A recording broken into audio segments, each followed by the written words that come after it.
Have you ever been in a moment where just because of your skin color, your appearance, or the shirt you wear, people decide who you are before you even open your mouth? During a seemingly ordinary flight, a calm, polite, and extremely successful black businesswoman was called to security simply because she didn't like a flight attendant. Unknown to anyone on the flight, the woman was actually a senior FAA inspector, secretly investigating a series of discriminatory acts that had been going on for years. But faced with an insult, faced with the choice between remaining silent to be safe or confronting to protect yourself, what would you choose?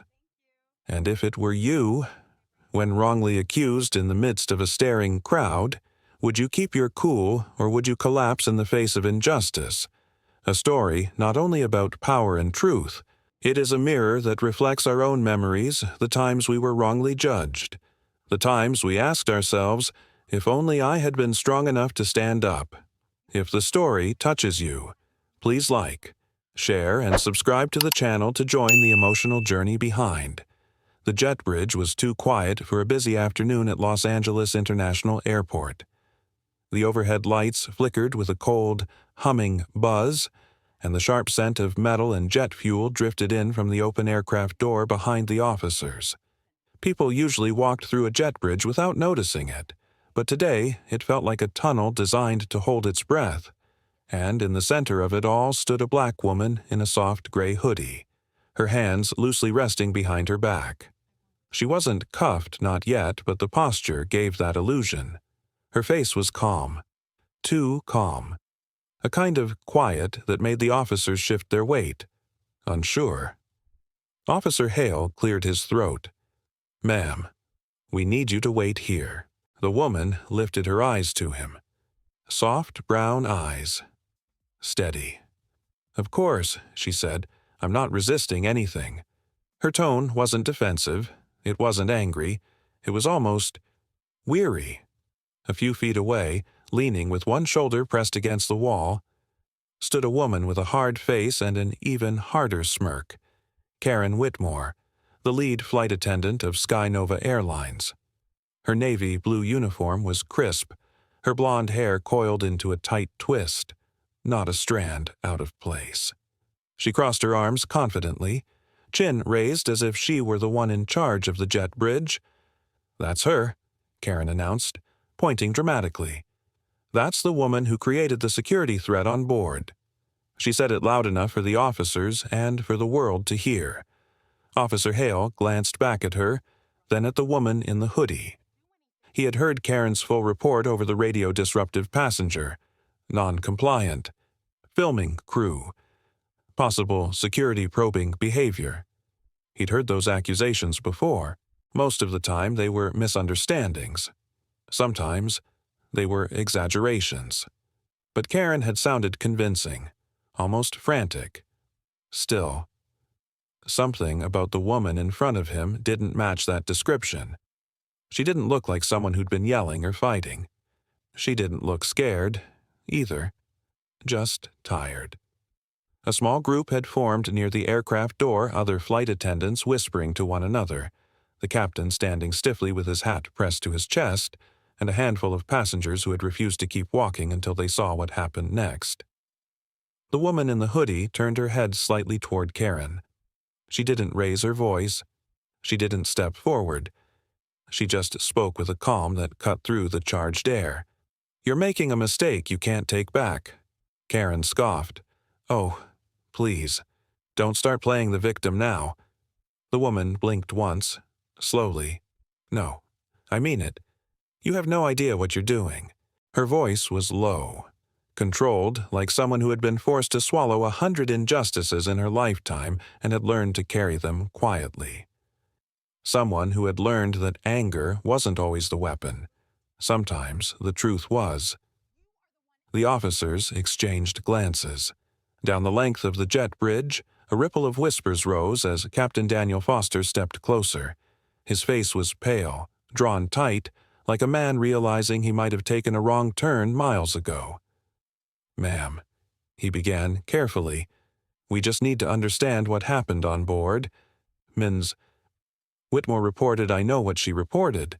the woman said gently, and I know what she chose not to mention. Her gaze didn't break, not once, behind the officers. Passengers lingered half curiosity, half guilt. They had watched the accusations unfold on the plane. They had watched the flight attendant scold the woman in ways that made some of them uncomfortable, though not enough to speak. On the ground now, they all felt the weight of it, uneasy, embarrassed, unsure if they had witnessed something wrong or if they were imagining it. A middle-aged woman in a tan sweater, still standing by the aircraft door, whispered to her husband. She didn't do anything. I didn't see her do anything. But she whispered it, only whispered it. No one stepped forward. Officer Hale took a breath. Ma'am, before we proceed, I need you to confirm your name for the report. The woman nodded. My name is Naomi, she said quietly. Naomi Carter. Another subtle shift in the air. Some passengers reacted. One mouthed, Carter. Like the shipping company. Another muttered, I've heard that name before. Isn't she? But the officers didn't piece it together. Not yet. Karen, however, rolled her eyes dramatically. Oh, please. She's probably making it up. People like her always lie when they're caught. Officer Hale shot Karen a look that said, Stop talking. Karen didn't notice. Or maybe she did and didn't care. Naomi lowered her eyes briefly. A flicker of hurt passed through her expression. That sentence, people like her, wasn't new to her. It was a wound, familiar enough to have a scar. For a moment, she didn't say anything. She let the ache settle. Then she inhaled slowly, and her posture straightened. Officer, she said, I will cooperate fully. But before you continue, I need to clarify one thing. Hale raised a brow. What's that? Naomi lifted her gaze, meeting him with a steady softness. Not challenging, almost reassuring. Whatever Ms. Whitmore told you, whatever she thinks she saw, this situation isn't what she believes it is. Karen laughed harshly. Oh, please. You were filming me the whole flight. You were provoking the crew. Naomi's voice stayed calm. Karen, stop. The command wasn't loud, but something in it, something grounded, something authoritative cut right through the smirk on Karen's face. Officer Hale shifted uncomfortably. Naomi tilted her head slightly, studying Karen not with anger, but with something deeper, something sadder. You have no idea who I am, she said softly, and you have no idea what this means for you. That was when the tension snapped into something visible. A ripple of unease passed through the officers. One of them, even though he tried to hide it, took a half-step back. Naomi's calm wasn't the calm of someone guilty. It was the calm of someone holding a truth bigger than the moment. A truth she was about to reveal, but not yet. Instead, she glanced around the jet bridge, the flickering light above, the passengers staring, the captain swallowing hard, Karen's face growing flushed with a mixture of confusion and irritation, the weight of her own heartbeat steadying inside her chest. She had been here before, not this exact moment, but the feeling of being judged before being known, the feeling of being sized up by strangers who thought they knew her story. She swallowed that hurt, the same way she had as a child in a grocery store when a clerk had followed her every aisle, the same way she had as a young MBA graduate when a banker assumed she wasn't the business owner, just the assistant. The same way she had as CEO when a supplier talked only to her white male operations manager during a meeting. It was a feeling she knew too well, a feeling that had shaped her resilience. Karen mistook Naomi's silence for defeat. She stepped forward, voice sharp. See, she won't even deny it. I told you she's dangerous. Naomi blinked slowly. Dangerous, she repeated. Her tone wasn't mocking, just tired. Tired of being underestimated, maybe. But dangerous no to Karen. Not to anyone except the truth you've been hiding. For the first time, uncertainty flickered in Karen's eyes. The jet bridge felt tighter, quieter, heavier. Officer Hale exhaled slowly. "Ms. Carter," he said, "we're not arresting you. We just need to." But Naomi gently raised a hand, stopping him. "I know," she said softly, "and I'll explain everything. But you should understand something before we go any further." Everyone leaned in, officers, crew, passengers who pretended not to eavesdrop. Naomi's voice lowered. "I wasn't just a passenger today." Karen's face distorted in confusion. Naomi looked at her without anger, only a deep, sad clarity. "And you," she paused, letting the silence settle, "just triggered a federal investigation you didn't even know you were part of." The entire jet bridge froze. A beat, then another. Karen's mouth opened slightly, but no words came out. Officer Hale straightened. Captain Foster flinched as if he'd been struck. Passengers exchanged wide-eyed glances. Naomi didn't move, didn't rush, didn't gloat. She simply stood in the center of the jet bridge with the poise of someone who knew exactly who she was, and who knew this moment was bigger than embarrassment, bigger than Karen's ego, bigger than the pain she'd carried. It was the beginning, the first crack in a system that had been needing to break for a long time, and her truth was about to spill open. Hours before the jet bridge went silent under the weight of accusation. The morning sun over Denver International Airport cut across the high windows like thin blades of gold. The airport buzzed with its usual rhythm, families juggling strollers, business travelers balancing lattes and phone calls, TSA officers calling out instructions with tired voices that still tried to sound patient. In the middle of all that movement walked Dr. Naomi Carter. She blended into the crowd easily in her faded hoodie and worn running shoes. A simple gray backpack hung from her shoulder. Nothing about her hinted she was the CEO of one of the country's fastest-rising freight companies, Carter and Miles Freight, or that she was carrying a federal credential capable of grounding an entire airline if she chose. Naomi liked it better this way. Invisible, unremarkable, unseen. Sometimes invisibility was a blessing, especially for a black woman who had spent a lifetime being either judged incorrectly or noticed for the wrong reasons. Other times, invisibility was the very thing that hurt the most. This morning, she didn't mind. She had a mission, and blending in was part of it. She moved down the terminal with a quiet grace, her steps steady, her expression calm, but her mind already deep in preparation. The FAA had briefed her 3 days earlier in a small conference room in Washington, D.C. The lights had been dim, the tone had been serious. Sky Nova Airlines, her supervisor had said, sliding a folder across the table. 53 discrimination complaints in 20 months. 40% tied to one name, Karen Whitmore. Naomi remembered flipping through the documents. Passenger statements, internal notes, dismissed reports, patterns too familiar to ignore. The supervisor added softly, "Naomi, we need someone who understands the human side, someone who sees what others miss, someone who's been there." She didn't like when people said that. Been there. As if bias were a badge she carried instead of a scar, but they were right. She had been there, and that was why she accepted the assignment, inside the Denver terminal.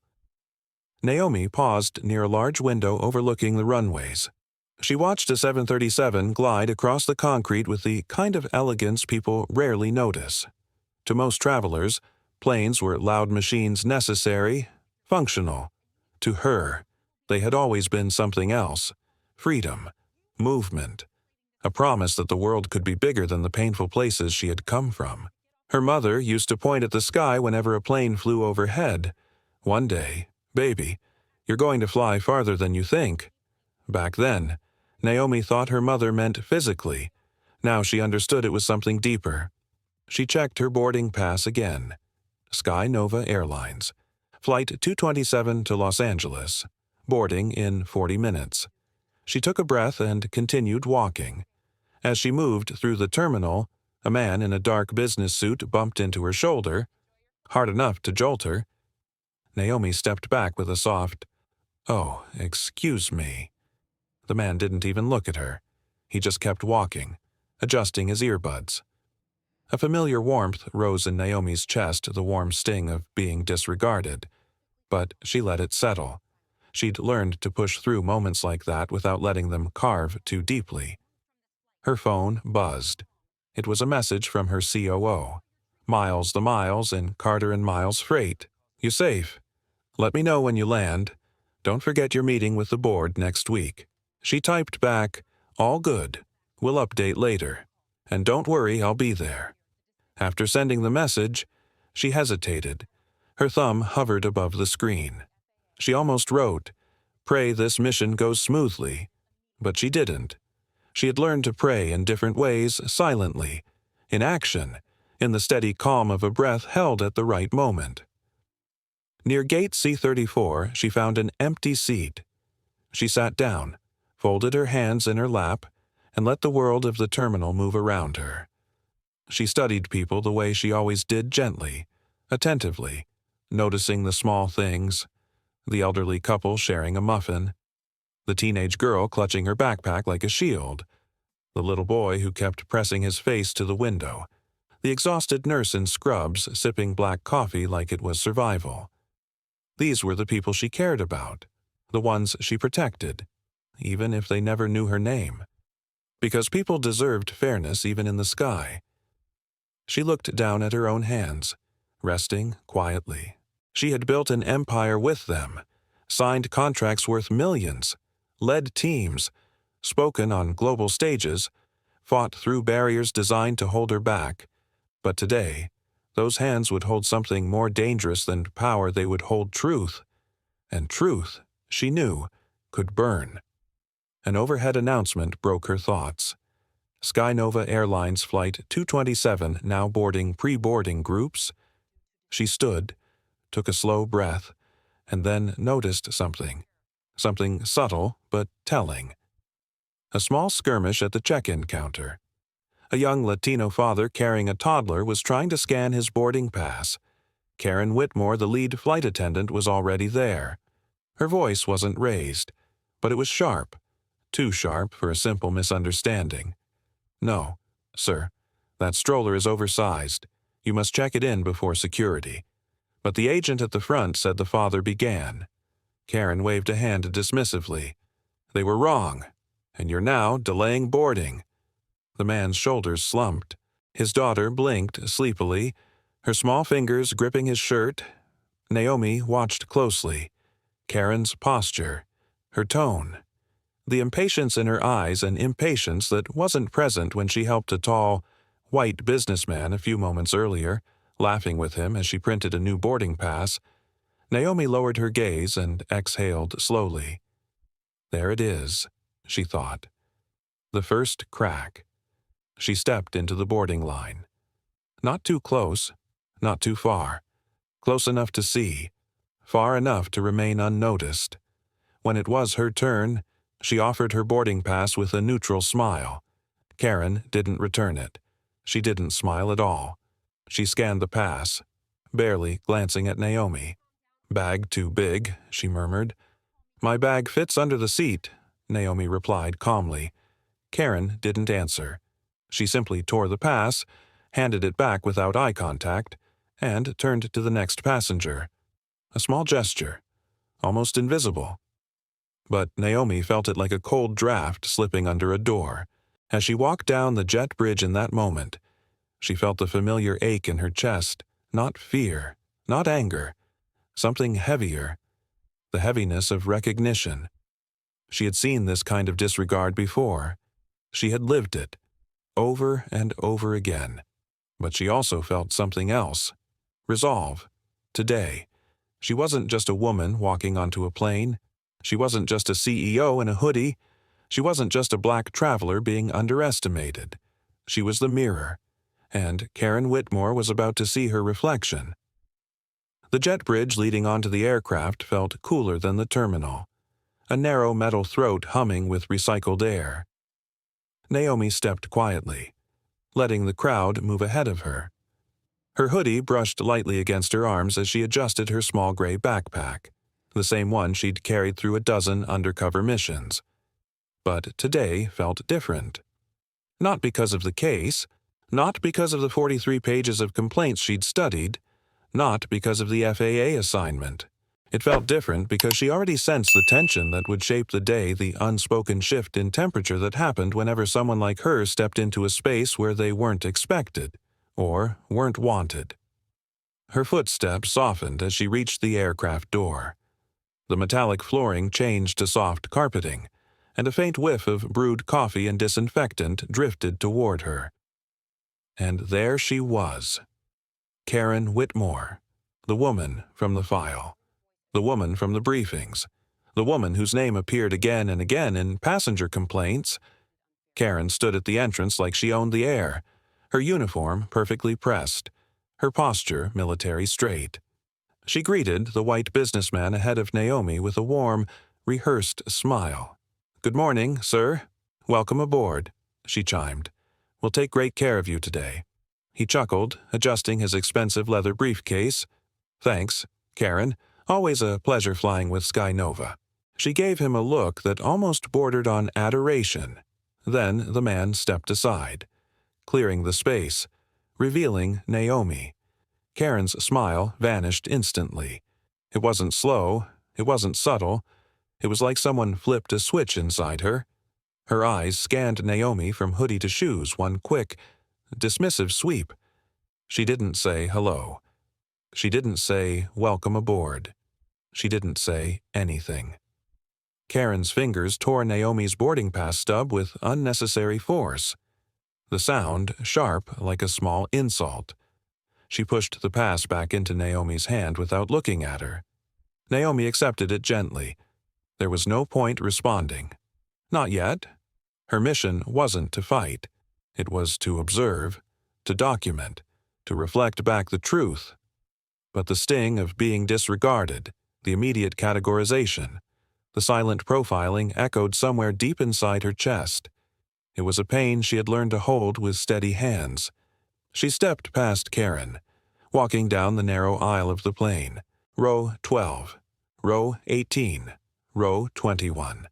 The smell of old fabric, the overhead hum of air vents, the soft rustle of people getting settled all blended together.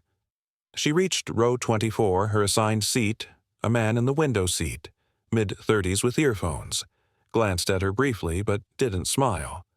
He returned to his phone. The aisle seat, 24C, was empty. Naomi eased into 24B, placing her backpack under the seat in front of her. She sat upright, adjusted her shoulders, and took a quiet breath. Her field training taught her one thing repeatedly. People show their truth in small moments. Pay attention, and she always did. Above her, the overhead bin was half-empty, plenty of room for her backpack. But she'd chosen to keep it under the seat as part of her disguise. She knew how staff reacted to passengers who followed rules versus passengers who broke them. She needed to see how Karen behaved without any provocation.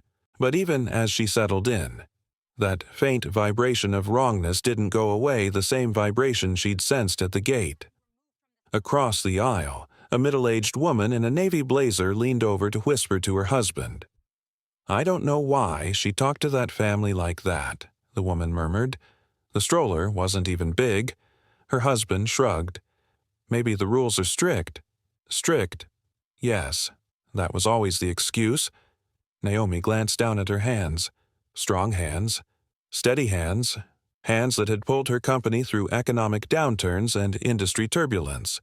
Hands that had signed federal partnerships, negotiated contracts with global carriers, and built community programs for young Black entrepreneurs.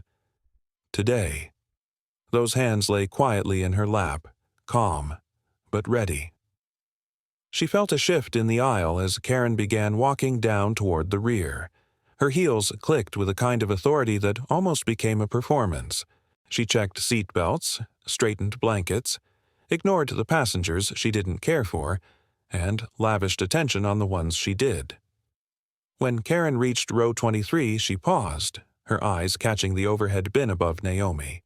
She frowned sharply. She opened it. Empty space. She sighed dramatically, loud enough for Naomi to hear but soft enough to pretend it wasn't intentional. Then Karen slammed the bin shut. The sound was sharp, unsettling. People turned their heads. Naomi exhaled slowly. There it was again, another small truth. Karen moved on, continuing her inspection. Naomi took out her phone, unlocking the Notes app. She typed quietly, 10:57. Boarding. FAA. Whitmore displays dismissive behavior toward minority passengers. Refuses greeting. Shows selective courtesy. Immediate profiling behavior. Possible pre-existing bias confirmed. She saved the note. The woman across the aisle glanced at her with curiosity, then looked away. Naomi didn't mind. She wasn't hiding her writing. She just wasn't explaining it. When Karen reached the midsection of the plane again, she stopped at row 19 to help a young blonde woman store her carry-on. She joked with her, laughed softly, complimented her sweater. Then she turned, her eyes locked onto Naomi again. That same look, that silent judgment, the unspoken message. I don't like you, and I don't trust you before you've said a word. Naomi met her stare, not challengingly, just evenly. Karen blinked, looked away, and continued down the aisle. A few rows back, a flight attendant named Emily Rhodes followed quietly with a tray of water bottles. She seemed younger, softer, less sure of herself. Naomi saw her eyes flick between Karen and the passengers, noticing the dynamic, sensing the imbalance. Emily's expression dimmed a little each time Karen snapped or sighed at someone. Naomi noticed that, too. People who stay silent in front of injustice often do so, not because they agree, but because they're afraid. When the pre-flight instructions played, Naomi turned her gaze to the window, not at the sky, but at the faint reflection of her own face in the glass. The calm woman staring back wasn't the little girl who had once been followed through a department store, or the college student mistaken for staff instead of valedictorian, or the young CEO whose authority had been questioned in every meeting she attended. The woman reflected there was someone who'd walked through fire enough times to learn how to carry water, and today she would need all of that strength. The engines rumbled softly as the aircraft pushed back. People settled into their seats. Overhead, bins rattled lightly. A baby cried somewhere near row 17. A couple argued in whispers about headphones. Normal sounds. Normal flight. But Naomi knew this would not be a normal day. Not with Karen Whitmore on duty. Not with the weight in the air. Not with the mission she carried. She closed her eyes for a moment, centered herself. Let her breath settle in her chest the way it always did before the storm arrived. Because storms didn't announce themselves. They gathered quietly, slowly, one cloud at a time. And as the plane taxied toward the runway, Naomi felt the first one forming. By the time the aircraft lifted from the Denver runway, the cabin had slipped into that familiar, uneasy quiet that always settled in the first few minutes of a flight. People adjusted their pillows. A teenager pulled his hoodie over his face. A mother whispered calming words to a fussy toddler. Naomi sat still, her seatbelt snug across her lap. She felt the upward thrust in her chest, the pressure of ascent mixing with something else. The quiet heaviness of knowing the day was shifting in a direction she had predicted the moment she saw Karen Whitmore at the door. The climb leveled. The ding of the seatbelt sign echoed through the cabin. People reached for overhead bins, stretching arms, tugging bags, settling into the long journey west. And that was when it happened. The overhead bin above Naomi popped open as the man in 24C, who had boarded after her, lifted his small roller bag inside. He was mid-30s, pale, wearing a sky-blue polo shirt, the kind of man who always moved with the quiet confidence of someone accustomed to being accommodated. The bin wasn't full, not even close, but before he could slide his luggage fully into place, Karen appeared beside him like a shadow arriving too quickly. Her voice sharpened instantly. Sir, hold on. Push it back. A bit more. No, more than that. Perfect. Good. Her tone was firm but friendly, almost sweet, a distinct contrast from the voice she'd used toward the Latino father at the gate. The man smiled politely. Thanks. Karen touched the bin lightly, as if blessing it with her approval, then turned her head slowly, almost theatrically, toward Naomi. Her eyes narrowed. The bin above Naomi was still open from the man's movement. It was half empty. Plenty of space left. Enough for her backpack, her jacket, even another small bag if needed. But Karen's expression hardened like someone spotting a violation where none existed. She stepped forward, and, with a voice cold enough to frost glass, she asked loudly, "Whose jacket is this?" She pulled out a neatly folded coat, a teen's jacket, belonging to a boy 2 rows back. A quiet voice rose behind them. That's mine." Karen spun toward him sharply. "This bin is for luggage," she hissed. "Not your personal clothing." The boy blinked, cheeks flushing red. "Oh, sorry. I didn't know." "You should know," Karen snapped. "You need to think ahead. This is slowing the process." She shoved the jacket at him. He fumbled, almost dropping it. Then, without warning, Karen slammed the overhead bin shut, hard, loud, startling. A few passengers jumped. Naomi felt the vibration through her fingertips. Karen didn't walk away. She stood there, right beside Naomi's row, her stare fixed downward on Naomi, on her folded hands, on her empty lap. "You should have boarded earlier if you wanted overhead space," Karen said, voice dripping with accusation. Naomi looked up slowly.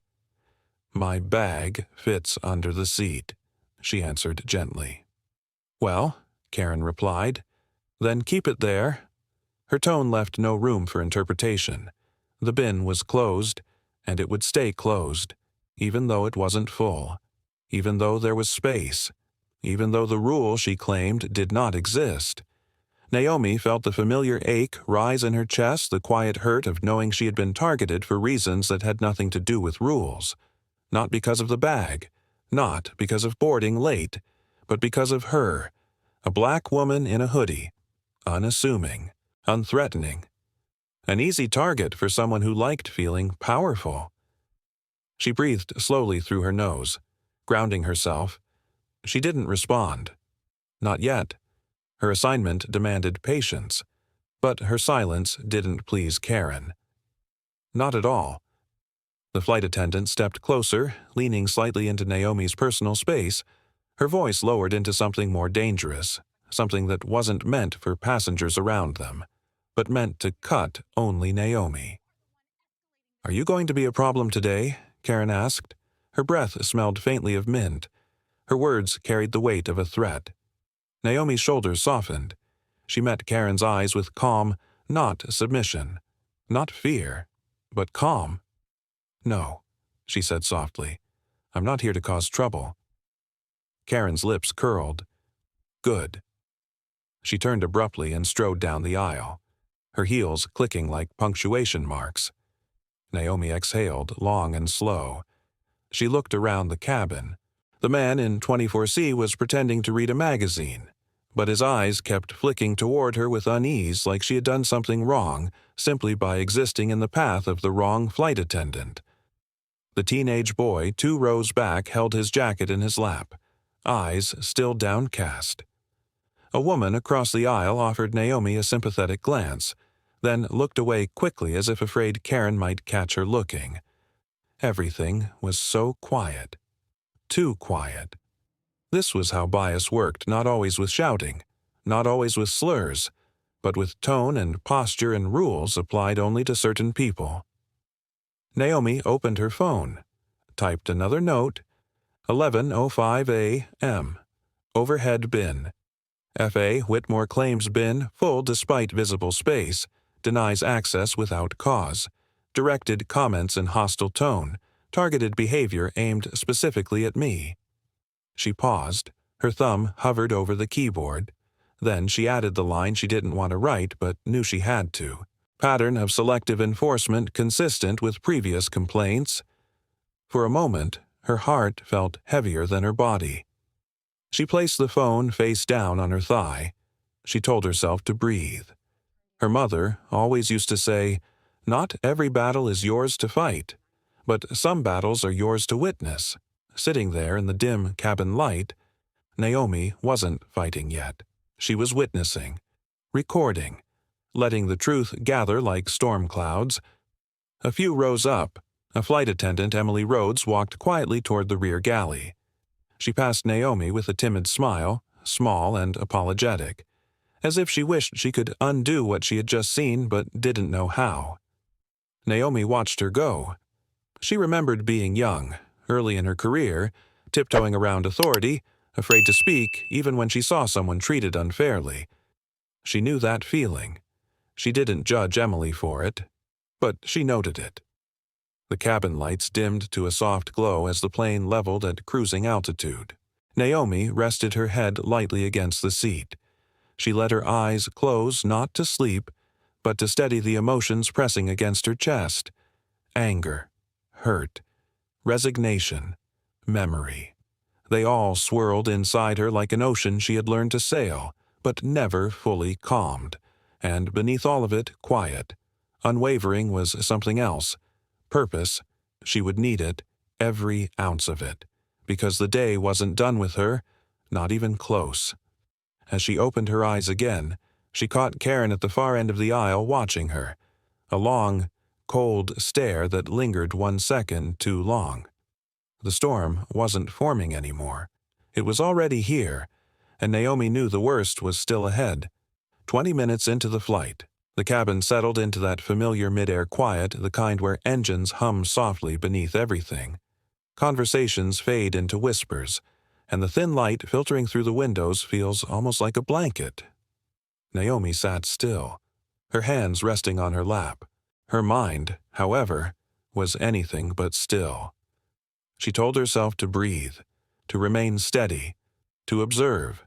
Her mission wasn't to confront, it was to see, to document, to let the truth reveal itself naturally. And she knew it wasn't done revealing itself. From the galley ahead, a metallic rattle signaled the start of the beverage service. Cups clinked, ice scooped, cans cracked open. A gentle, familiar sound to most passengers, a small comfort in the sky. But for Naomi, it carried tension. She had reviewed enough complaints to know that in-flight service was often where bias became most visible. She watched quietly as the cart rolled down the aisle. Karen pushed it with stiff precision, her lips pressed into a smile that only appeared when she wanted it to. Behind her, Emily Rhodes followed, her shoulders slightly hunched, like she was bracing herself. They stopped at row 21. "Something to drink?" Karen asked brightly. The woman in 21A smiled. A white woman, probably mid-40s, traveling alone. "Oh, yes. Could I have a ginger ale?" "Of course," Karen chirped. She filled a cup with ice, opened a can, poured half, and then handed the entire can to the woman. Naomi watched closely. The man beside her, in the aisle seat 24C, shifted with anticipation. He sat up straighter, as if preparing for his turn. Row after row passed. Full cans for certain passengers, warm smiles, soft jokes, a curated niceness, and then row 24. Karen stopped the cart. Her posture changed. Her smile vanished, replaced by the tight, guarded look Naomi had seen earlier. She turned to the man in 24C first. "And for you, Nori." "Sir, I'll take a ginger ale," he said. "Of course," Karen replied warmly. She filled a cup with ice, poured half the can, then gave him the whole can. "Enjoy." He smiled gratefully. Then she turned. Her tone dropped. "And you," Naomi met her eyes gently. "A Coca-Cola, please." Karen nodded sharply. No smile, no warmth. She reached into the cart, pulled out a cup, filled it nearly to the top with ice. Too much ice. Naomi watched the cubes clatter, nearly overflowing. Karen then opened a Coke and poured in a splash barely 2 fingers of soda. She stopped. She put the can back inside the cart, the unopened can. Naomi looked at the cup. It was mostly frozen water. She raised her eyes again, her voice soft, careful. "Could I have the full can? Please, like the gentleman next to me." It wasn't a challenge, just a reasonable request. But Karen stiffened. "We're not allowed to hand out full cans," she said curtly. "We might run out." "That's strange," Naomi replied, still gentle. "You just gave him one." Karen's face flushed pink, rising quickly along her cheeks. "He's a premium loyalty member," she snapped. "He gets special service." The man in 24C glanced awkwardly between them. He didn't look like he wanted to be part of this. Naomi spoke softly. "Is that written policy?" Karen's jaw tightened. "Do you think I don't know the rules?" Emily Rhodes shifted uncomfortably behind her, eyes lowering to the floor. The tension wrapped around the small space like a tightening rope. Passengers nearby looked over, sensing something wrong but unsure of what. Naomi realized she had a choice in this moment. She could push, she could insist, she could make Karen defend her actions, but she also knew what the narrative would become, what it always became. A black woman causing trouble. A black woman asking too much. A black woman being difficult. So she breathed in slowly, then said, with absolute calm, "The cup is fine. Thank you." Karen paused, as if surprised the moment ended so gently. Then she pushed the cart forward, her jaw still clenched. Naomi lifted the cup slightly. The soda tasted flat, barely there. Ice, mostly. She put the cup back in her tray table and opened her phone again. 12:17 p.m.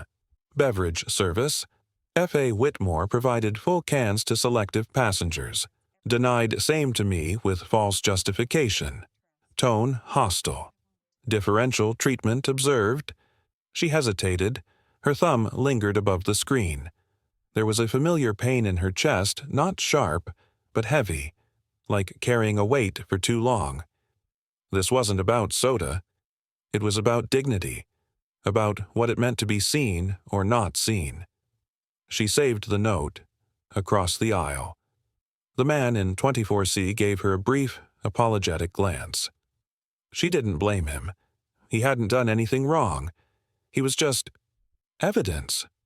Evidence of the imbalance. Ahead of them. Karen leaned toward Emily, whispering sharply. Emily nodded with visible discomfort.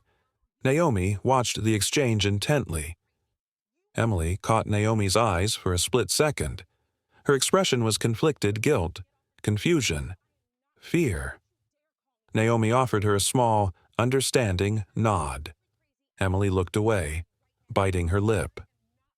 Moments later, Karen moved down the aisle again. Her posture was rigid, her tone clipped.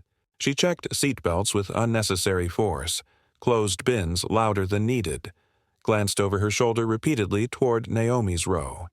Naomi felt each glance like a small ripple of warning. Bias had a certain rhythm, a certain progression. It started quiet, then grew, then needed somewhere to go. And Karen's bias was looking for direction, looking for justification. Naomi knew exactly where this was heading. The truth was inching closer, and so was the next escalation. She lifted her cup, took another sip. The ice had melted slightly, thinning the already thin soda, a small metaphor she found almost too fitting. Her phone buzzed. A message. From Miles. "You in the air?" "Everything okay," she typed back, still observing. "Will update when safe to—" Her finger hovered over send. She almost added, "Pray for patience," but she didn't. She pressed send and placed the phone face down again. The engines hummed beneath her. The cabin lights dimmed a shade lower. Most passengers relaxed into their screens or naps. Normal flight sounds resumed, but Naomi felt none of the normalcy. She felt the shift, the energy tightening like a tether. attention moving slowly through the cabin, building strength. She could sense Karen's frustration, like the woman couldn't stand the idea that Naomi remained calm, unflustered, unbroken. People who thrived on control despised those they couldn't intimidate. Naomi knew this pattern too well. She had seen it in boardrooms, in negotiations, in corporate spaces that pretended to be diverse but weren't inclusive. People like Karen hated when the person they targeted refused to shrink. Naomi leaned back into her seat, closing her eyes for a long moment. Her chest rose, fell, steadied itself. Her mother once told her, "Grace is not silence. It's strength held steady."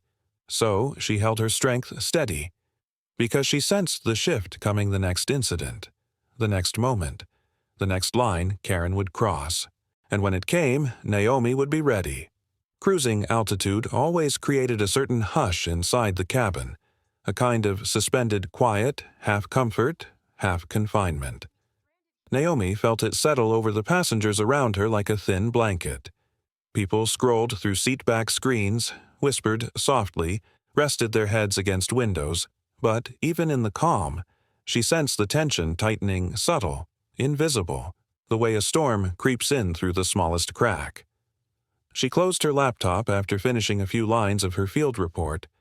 She tucked it gently back into her gray backpack and slid it under the seat. Her body felt tight from sitting, and her thoughts needed a moment to breathe. She decided to go to the lavatory. She stood slowly, stepping out into the aisle, making sure not to bump the man in 24C who had fallen into a light sleep. 2 steps forward, just 2, and Karen appeared. Not from the galley, not from the aisle. She stepped in front of Naomi like she'd been waiting for her, blocking her path, her posture stiff, her arms crossed, her voice sugary at the edges, but sharp underneath. "Can I help you with something?" she asked. Naomi kept her tone neutral, calm, steady. "I'm heading to the lavatory." Karen tilted her head slightly, as if unconvinced. Which one? Naomi glanced toward the front. The light above the forward lavatory glowed green, vacant. "That one," she said gently. Karen stepped closer, forcing Naomi back a half step into her row. "No. That lavatory is reserved for first-class and Sky Nova signature members." Naomi blinked once. Slowly. "That's not FAA policy," she answered quietly, "nor is it required by your airline manual." Karen's jaw tightened. Passengers nearby were starting to notice. They were watching now, quietly, cautiously. Karen leaned in, lowering her voice to a sharp whisper. "It's my policy, and you need to follow it." There it was, the truth behind the mask. Not spoken loudly, but spoken clearly. Naomi inhaled, then exhaled. She wasn't here to fight, not with anger, not with ego. So she said gently, "All right," and turned toward the back of the plane. The walk felt longer than it should have. She passed the rows of sleeping passengers, little screens reflecting blue-tinged light on their faces. A few people glanced up, sensing tension without understanding its roots. At the rear, she waited for an older woman to exit the bathroom. Emily Rhodes appeared then, tying a stray piece of hair behind her ear. "Oh, hi." "Did you need something?" Emily asked softly, offering the kind of kindness that came from someone who wished she could do more. Naomi smiled warmly.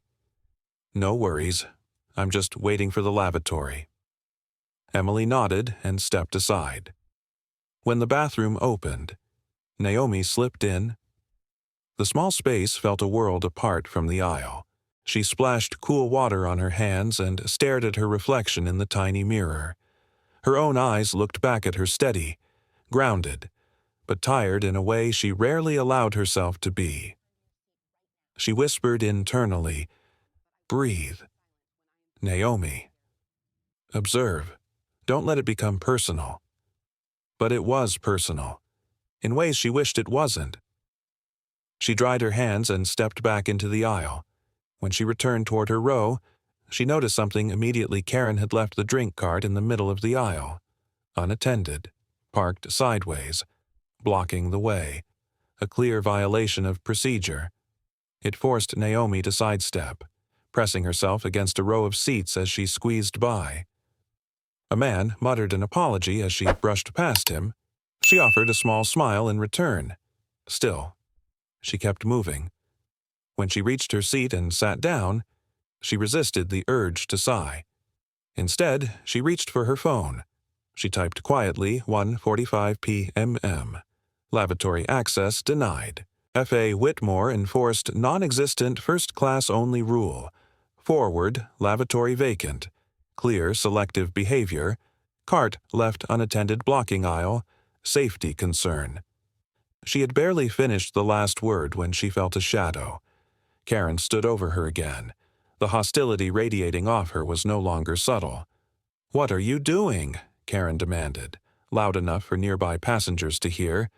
Naomi looked up, meeting her eyes. "I'm writing a note on my phone." "Don't lie to me," Karen snapped. "You're filming." "I'm not filming." "Then show me the phone." "No," Naomi responded, firm but calm. "My personal device isn't subject to inspection by flight crew." Karen's face hardened. "This is interference with a flight attendant." A few passengers gasped softly.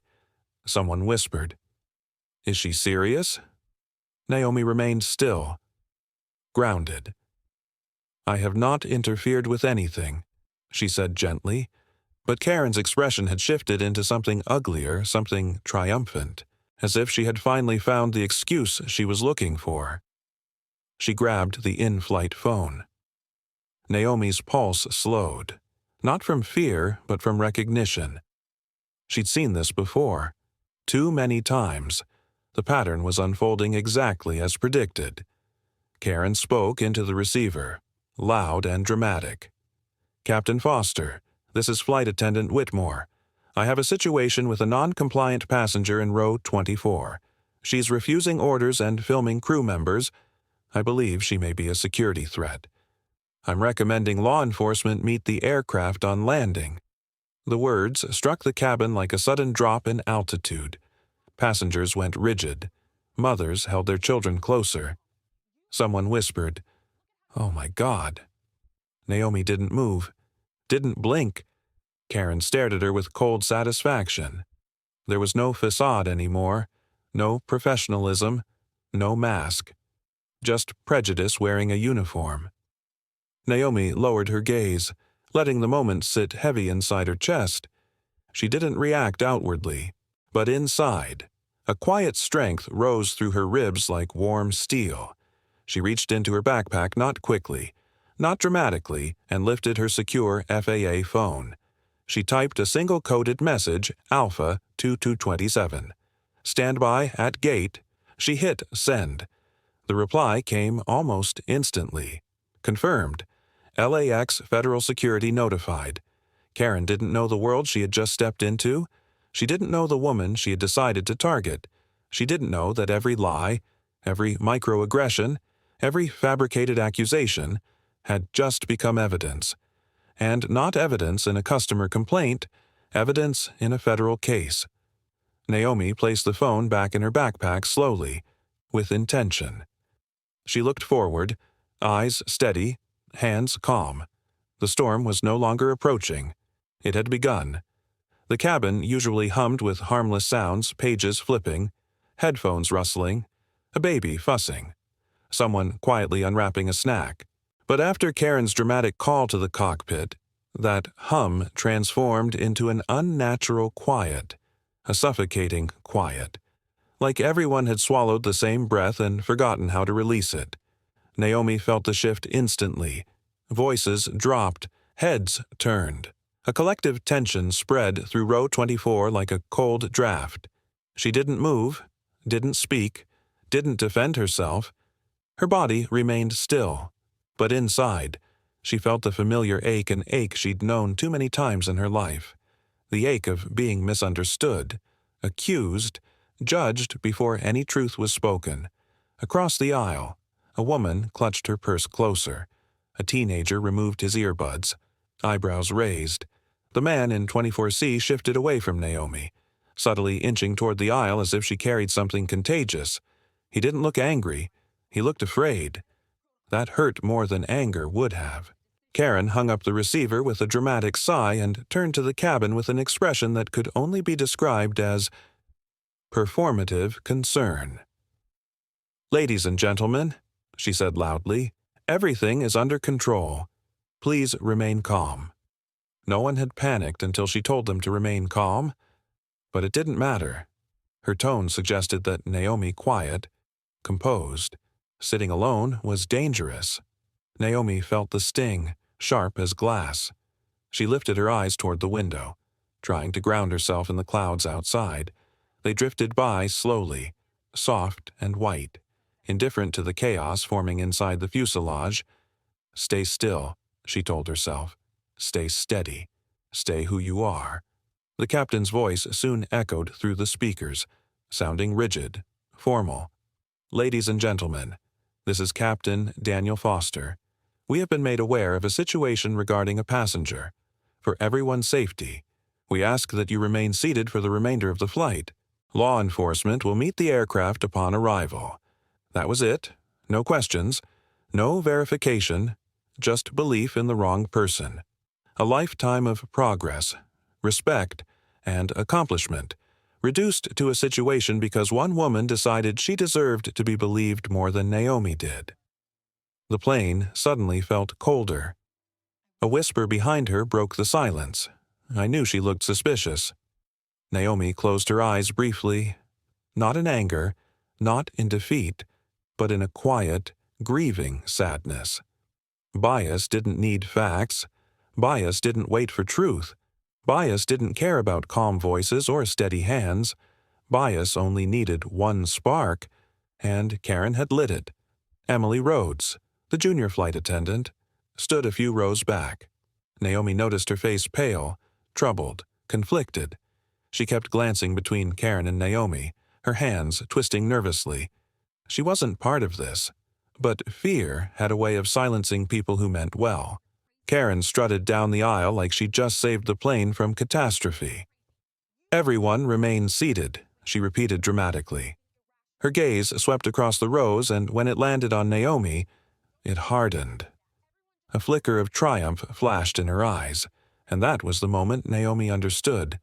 This wasn't about a phone, or a rule, or safety. This was about control. And Karen didn't simply want compliance, she wanted victory. Naomi folded her hands together, pressing her thumbs gently against each other, a small grounding technique her therapist had taught her years ago. Focus on one steady point, something small, calm, unchanging. Her hands. She breathed in quietly, then out. But the cabin wasn't done. A voice from row 25 rose hesitantly. "Excuse me," a young man asked Karen. "What exactly did she do?" Karen turned toward him, irritation flaring across her face. She refused repeated instructions. She said loudly. She filmed the crew, and she displayed aggressive behavior. Naomi felt a sharp breath catch in her chest. Aggressive. Her. The woman who hadn't raised her voice once. The woman who had complied with every fabricated rule, the woman who had done nothing but ask for equal treatment. The lie stung on contact. Passengers murmured. Some nodded. Some frowned. Some just stared at Naomi with a mixture of confusion and fear. The narrative was shifting fast. In a tight space, perception spread quicker than truth. Naomi opened her eyes and looked straight ahead. Not at Karen. Not at the judgment. Just forward. She reminded herself of something her mother once said during one of the hardest chapters of her life. People will misunderstand you the loudest when you're carrying something powerful the quietest. She swallowed the ache down. Emily finally approached Karen, voice trembling. "Karen, maybe we should." Karen snapped her head toward her. "No, we follow protocol, and you will support me." Understood. Emily froze. Her mouth closed. She nodded stiffly. Naomi felt empathy rise inside her. Emily wasn't malicious, she was scared. But fear wasn't harmless. Fear helped injustice survive. Karen pivoted and walked toward the galley, but the feeling she left behind stayed thick in the aisle, stifling, heavy, wrong. Naomi glanced down at her phone. No one else knew what she knew. That help was waiting at the gate, that the truth had already been documented, that justice didn't need her anger, only her patience. She typed one more message into her notes app, 1:58 p.m. FAA. Whitmore escalated false accusation. Cabin informed of security threat. Captain accepted report without verification. Passengers visibly distressed. Her thumb hovered. Then she added, emotional impact on passengers significant. Emotional impact on me contained, but present. She closed the app gently. The plane continued forward, slicing through clouds. The engine's steady hum now a painful contrast to the chaos brewing inside. A little girl 2 rows ahead asked her mother softly, "Is that lady bad?" The words struck Naomi like an unexpected blow. The mother whispered, "Just be quiet. Honey." Naomi closed her eyes briefly. It wasn't the child's fault. Children reflected what they were given. And right now, the cabin had been given fear crafted by one woman with a uniform and a grudge. The worst part wasn't the accusation, or the stares, or the whispers. It was the knowledge that this wasn't new. She had lived pieces of this moment too many times in classrooms that underestimated her, in boardrooms that doubted her, in negotiations where her authority was questioned before her ideas were even heard. But this time, something was different. This time, the world would see the truth, and Karen Whitmore would be held accountable, not by Naomi's anger, but by Naomi's calm, her patience, her documentation, her position, her power. The plane began its quiet descent into Los Angeles. Karen's voice rang out. "Passengers, please return to your seats. Law enforcement will be boarding shortly." A ripple of anxiety moved through the cabin. Naomi exhaled slowly, letting her breath create space inside her chest. She whispered inside her mind, "Hold steady. The truth is coming with you." And she waited calmly, quietly for the moment the jet bridge door would open, the moment everything would change. The wheels touched down at LAX with a soft thud, a gentle landing that felt painfully at odds with the tension simmering in the cabin. As the plane slowed, a thick, collective silence settled over the passengers. No one reached for their carry-ons. No one unclipped their seatbelts. Everyone waited. The captain's voice came over the intercom again, firmer than before. "Ladies and gentlemen, remain seated. Law enforcement will board the aircraft momentarily." Fear rippled through the cabin.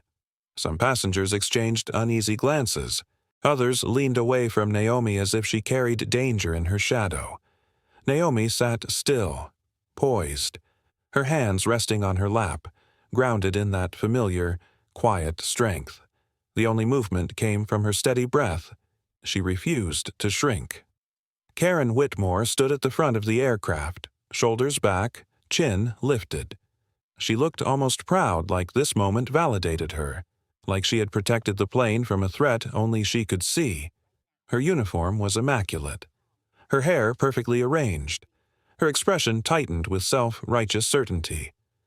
Emily Rhodes stood a few feet behind her eyes, down, fingers fidgeting, guilt etched across her features. She watched Naomi with a troubled softness, as though she desperately wished she had done something earlier, but hadn't found the courage to. Naomi offered her a small nod, gentle, forgiving. Emily looked away, ashamed. A hiss of the cabin door opening sliced through the tension. Then came the heavy footsteps. 2 uniformed officers boarded Officer Hale and his partner, Officer Davis. Both moved with trained precision, scanning seats with practiced caution. Behind them came a man in a Navy Sky Nova suit, Ethan Walker, the airline's LAX station manager. He looked uneasy, as though he sensed something was off but hadn't yet understood what. Karen raised her hand dramatically. "There," she said, pointing to Naomi. "Row 24B. That's the passenger." The pointing felt like a slap. Childish. Humiliating. Deeply familiar. The officers looked toward Naomi. Passengers shrank back. A woman gasped softly. The man in 24C pulled his arms close to his body, distancing himself even further. Naomi inhaled slowly, then exhaled. Officer Hale approached first. "Ma'am," he said evenly, "please stand and come with us." There was no aggression in his tone, no assumption yet, just procedure. Naomi looked up at him, her voice steady as river stone. "Of course, officer." She unbuckled her seat belt, rose gently, and reached for her gray backpack beneath the seat. A whisper behind her carried through the silence. "I can't believe this." Another voice murmured. I knew something was off about her. Naomi didn't react. She carried her backpack over one shoulder and stepped into the aisle. Every movement felt heavy with watching eyes. It was a walk she recognized too well, the walk of a person judged before being heard. But she didn't let it break her. She had learned long ago that dignity didn't require permission. Officer Hale gestured for her to walk ahead of him. She moved toward the exit, feeling dozens of stares press against her back like unwelcome hands. As she stepped into the jet bridge, the noise of the airport faded into a cold, tunnel-like quiet. The space felt sterile metal walls, fluorescent lights, the faint echo of distant announcements from the terminal. It was the perfect stage for the truth to turn. Karen appeared in the doorway behind them, arms crossed, her voice sharp and self-satisfied. "She threatened me," she declared, and she refused to obey basic safety instructions. "I acted according to protocol." Officer Hale didn't look at her. Not yet. He faced Naomi, pulling a small notepad from his vest. "Ma'am, we were told you were filming the crew and refusing lawful orders. Is that correct?" Naomi felt something in her chest tighten. Not fear, but a grief-like heaviness. She didn't want anger. She didn't want revenge. She wanted truth, and she held truth in her hands. Her voice remained calm, more steady than perhaps anyone in that space. "Officer," she said gently, "I'll answer any question you have. But before I do, I'd like to know whether I am being detained or simply questioned." Hale blinked. That wasn't a question typical passengers asked, at least, not with such clarity. "You're being questioned," he answered, "not arrested." "Then I will cooperate," Naomi replied, "fully." Karen scoffed loudly from behind. "Oh, please. Just admit what you did." Naomi didn't turn toward her, didn't waste energy on her. She looked only at Hale. "May I show you my identification?" she asked. "Please do." She opened the small compartment of her backpack, the place she never touched during the flight. Her movements were slow, intentional. From inside, she withdrew her credential case, a dark navy leather, worn with years of quiet service. She held it with both hands, as if presenting something sacred. Then she opened it. The federal seal caught the fluorescent light. Officer Hale froze mid-breath. His eyes widened just a fraction as he read the card. United States Department of Transportation, Federal Aviation Administration. Dr. Naomi Carter. Aviation Safety, Inspector Office of Special Investigations. The silence that followed was not ordinary silence. It was the silence of a world turning, a truth detonating. Officer Davis inhaled sharply behind him. Ethan Walker, the station manager, paled instantly. Karen stepped forward, her voice shrill. "What is that? That cannot be real." Naomi finally turned her head slowly, evenly, and faced Karen. Her voice was soft, measured, precise. "Ms. Whitmore," she said, "I am a federal investigator assigned to review discrimination complaints against Sky Nova Airlines. I was sent undercover to observe in-flight conduct." She paused. "And I observed you." The words landed like a hammer on steel. Karen's mouth fell open, her face drained of color. Her hands trembled at her sides. That's... She's lying." Officer Hale straightened, his voice suddenly crisp with respect. "Dr. Carter, ma'am, why didn't you identify yourself earlier?" "Because," Naomi said, "this was an audit, and what I needed to see could only be seen when the uniform didn't change its behavior." Ethan Walker ran a hand across his face, horror settling in his eyes. "Oh my God," he whispered. "Karen, what have you done?" Karen stumbled backward. "You can't do this," she hissed. "I was protecting the plane." She looked suspicious. The moment she said it, the words hung in the air like poison. Naomi didn't respond with anger. She didn't raise her voice. She simply said, "I was suspicious because I was black." "That is what you meant." Karen's lips parted. No defense came out, because there wasn't one. Officer Hale stepped forward. "Dr. Carter, we will file an official report, and Ms. Whitmore will be escorted for questioning." Karen's knees wobbled. This is insane. She's turning this around. She's manipulating all of you." "No," Naomi replied softly. "I'm telling the truth, and the truth has weight." The jet bridge felt colder than before, heavier, like every atom in that narrow space understood the gravity of what was unfolding. Emily Rhodes appeared near the aircraft door, tears in her eyes. She looked at Naomi with remorse, then at Karen with shock. Naomi gave her a small nod, compassionate, steady, forgiving, because Emily wasn't the enemy. Fear was Karen tried one last time. "Please," she begged, her voice cracking. "I wasn't trying to. It wasn't." But the unraveling had begun. It wouldn't stop now. "Ms. Whitmore," Officer Hale said, "you need to come with us." Naomi stepped back, giving them space. The storm she had anticipated, the storm she had documented, the storm she had quietly endured. It had finally broken open. And the sky outside the jet bridge looked painfully bright. The jet bridge was no longer a walkway. It was a courtroom, a reckoning, a place where truth finally caught up with everything that had happened inside that narrow metal tube at 30,000 feet.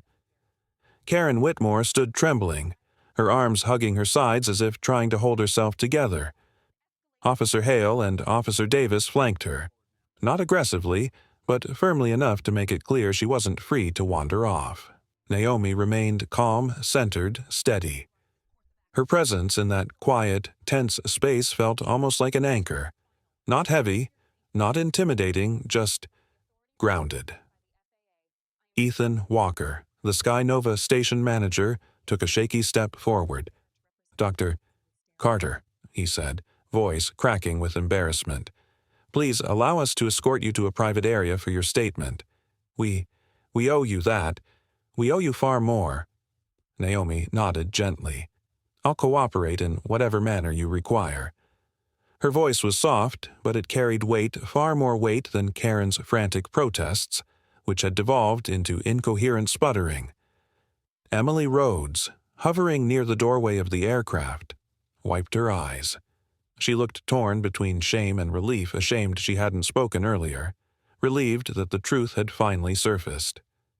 Naomi approached her. "Emily," she said gently, "come with us. Your perspective is important." Emily blinked rapidly. I didn't do anything. I know," Naomi replied softly. "And that's exactly why your account matters." Emily swallowed hard, then nodded.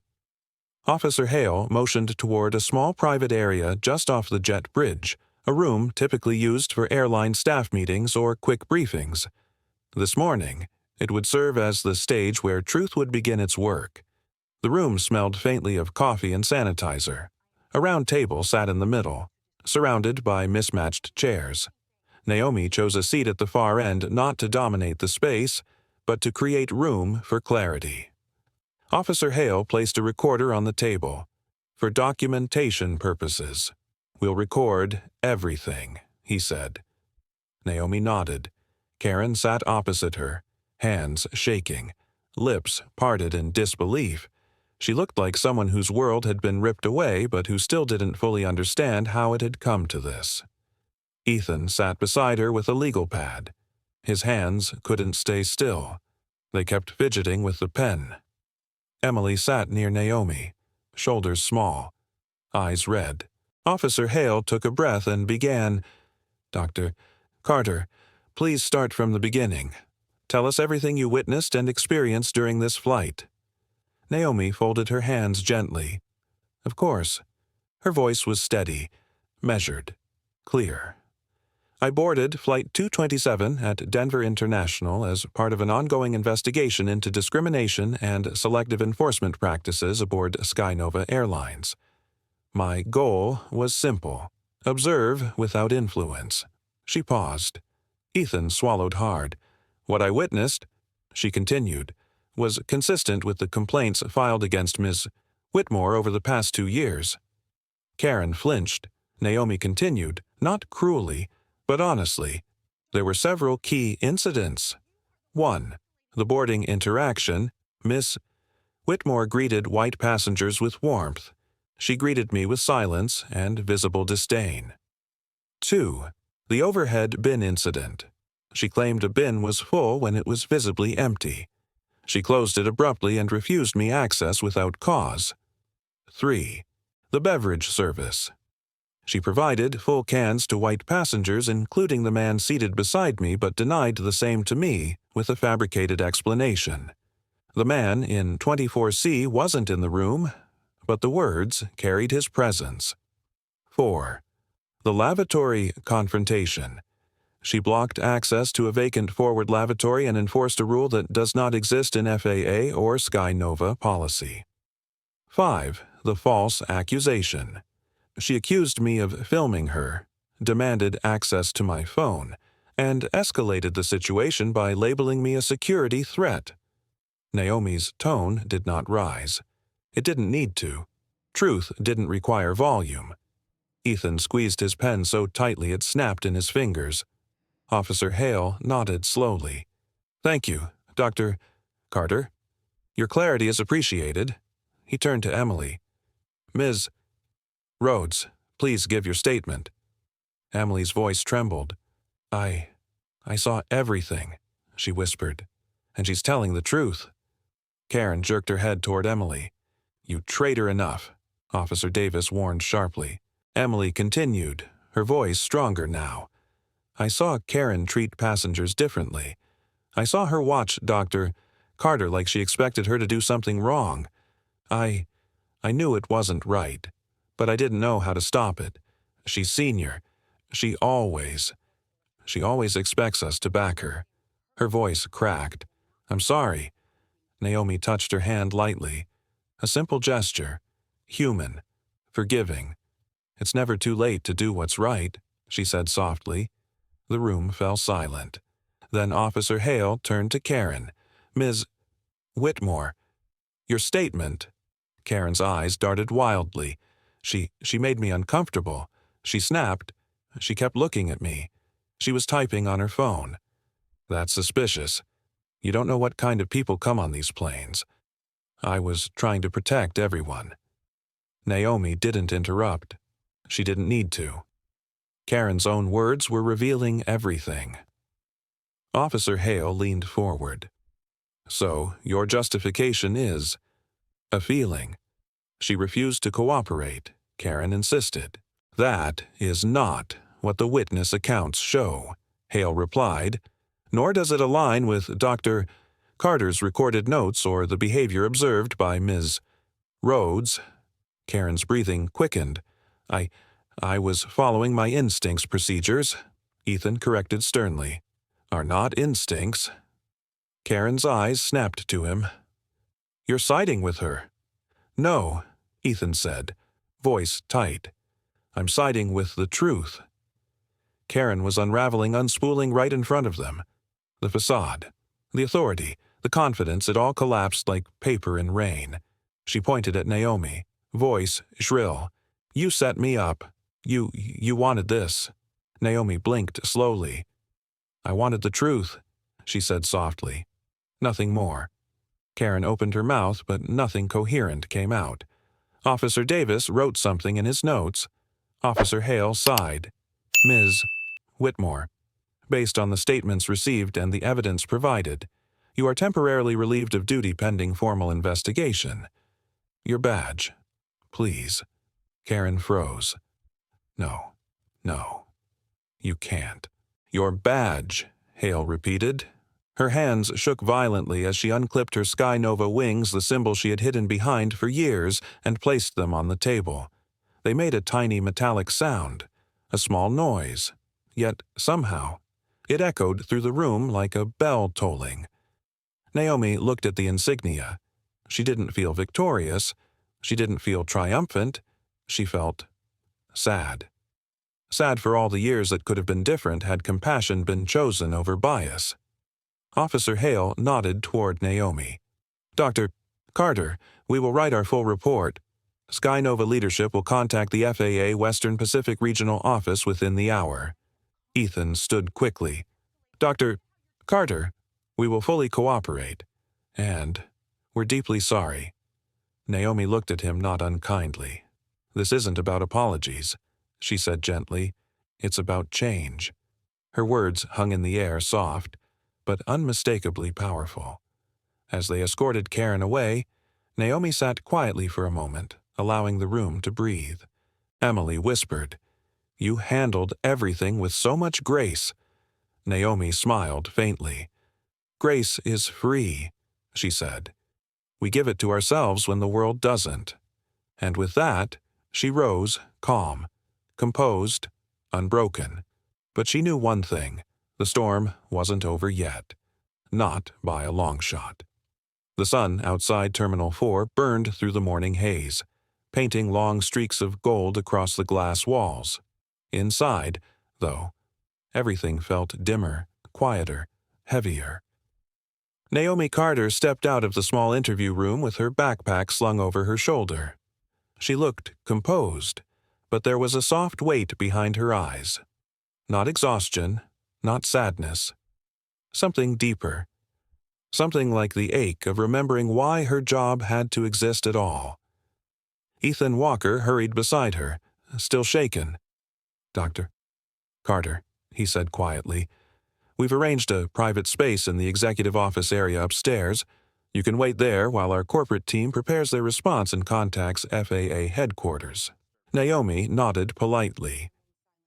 Thank you, Mr. Walker. He flinched at the formality, then nodded back.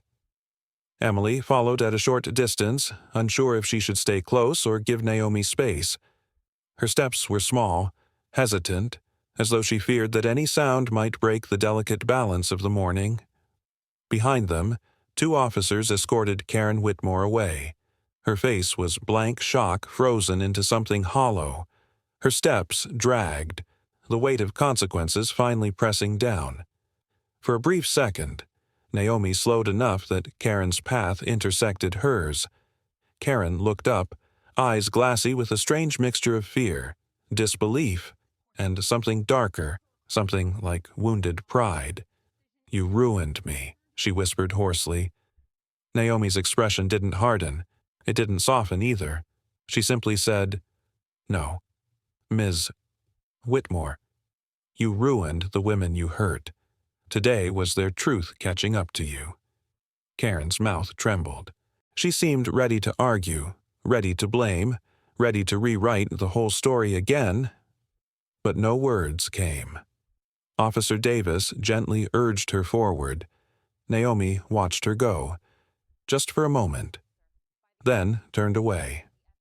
They rode the escalator up into a quieter floor, one used mostly for staff training and corporate meetings.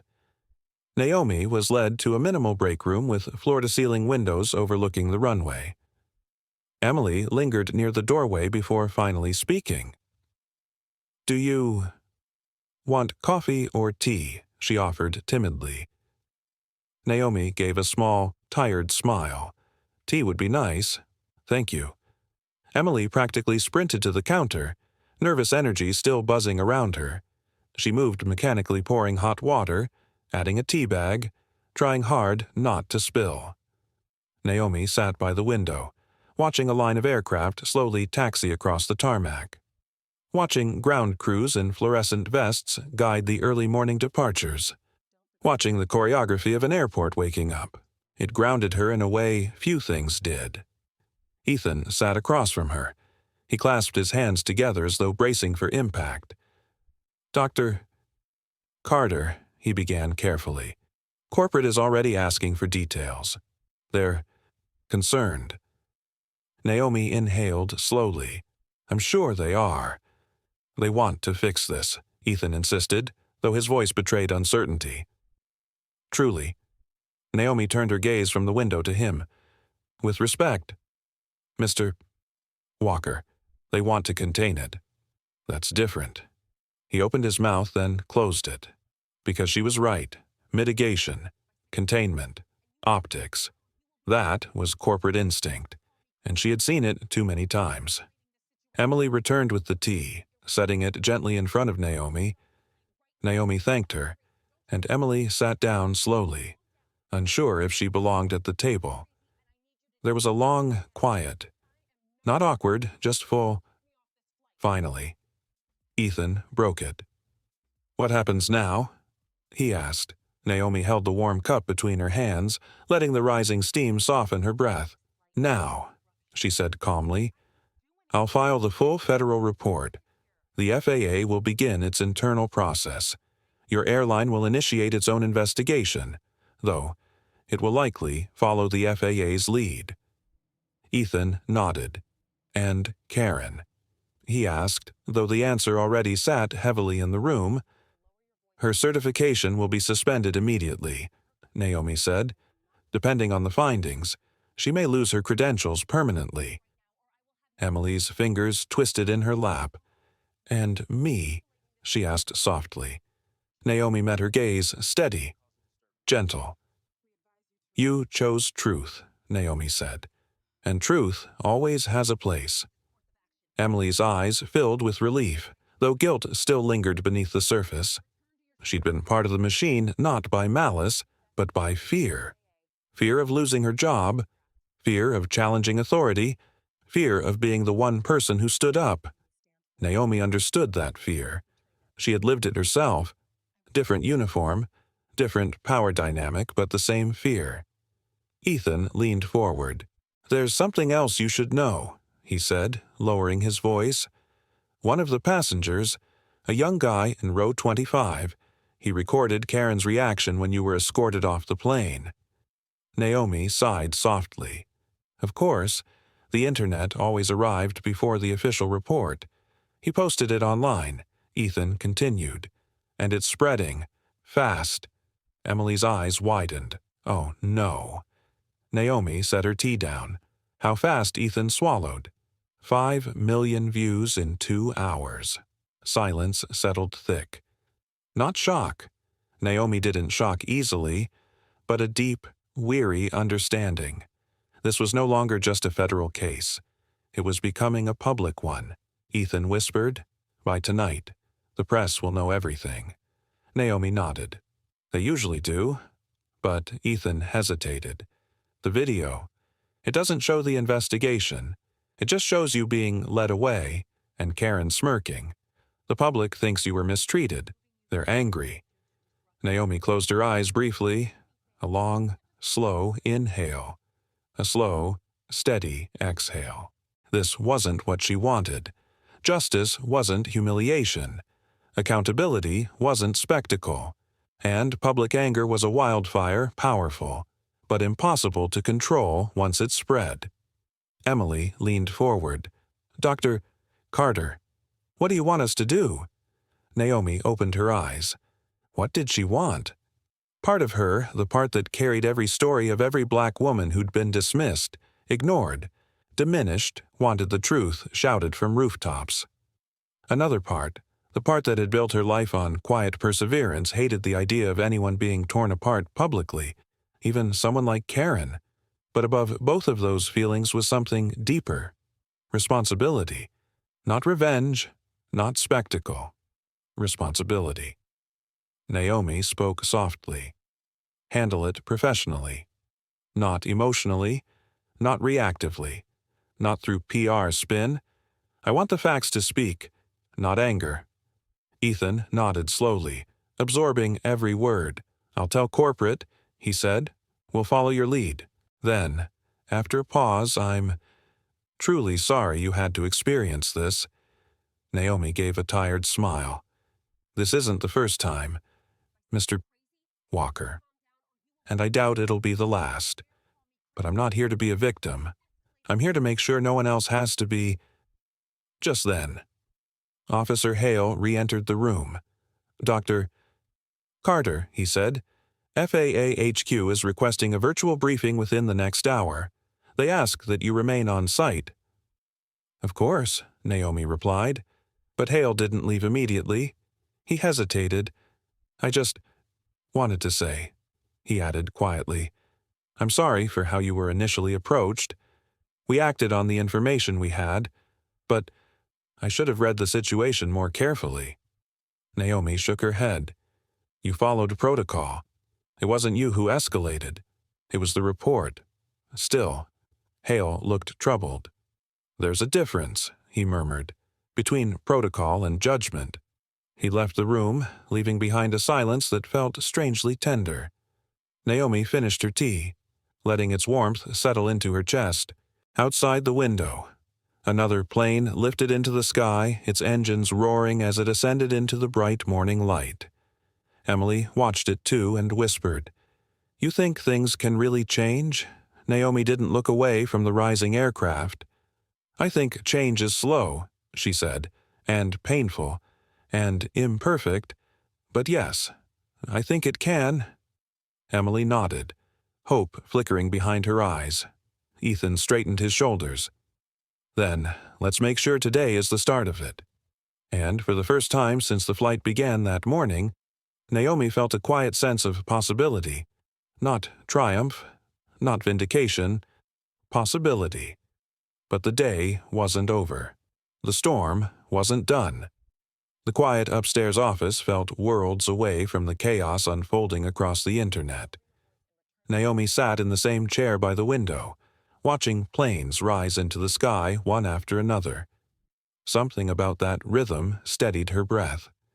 Emily sat a few seats down, fidgeting with a paper cup. Ethan paced the room, phone in hand, whispering rapid updates to someone at corporate headquarters. Every few minutes. A new notification chimed from his device, a sound that grew more frantic each time. Finally, he ended a call and rubbed his temples. It's everywhere, he murmured. Your situation, the video, the story. Naomi didn't move. She had expected this. She didn't welcome it, but she expected it. Emily asked softly. How bad is it? Ethan let out a hollow laugh. It's viral, and not the oh cute puppy kind. It's the this airline might be in serious trouble kind. He walked toward Naomi, handing her his phone. You should see this. Naomi hesitated for a beat, then reached out. On the screen was a TikTok clip shaky. Low resolution, shot from row 25. It captured the moment Naomi had been escorted off the plane.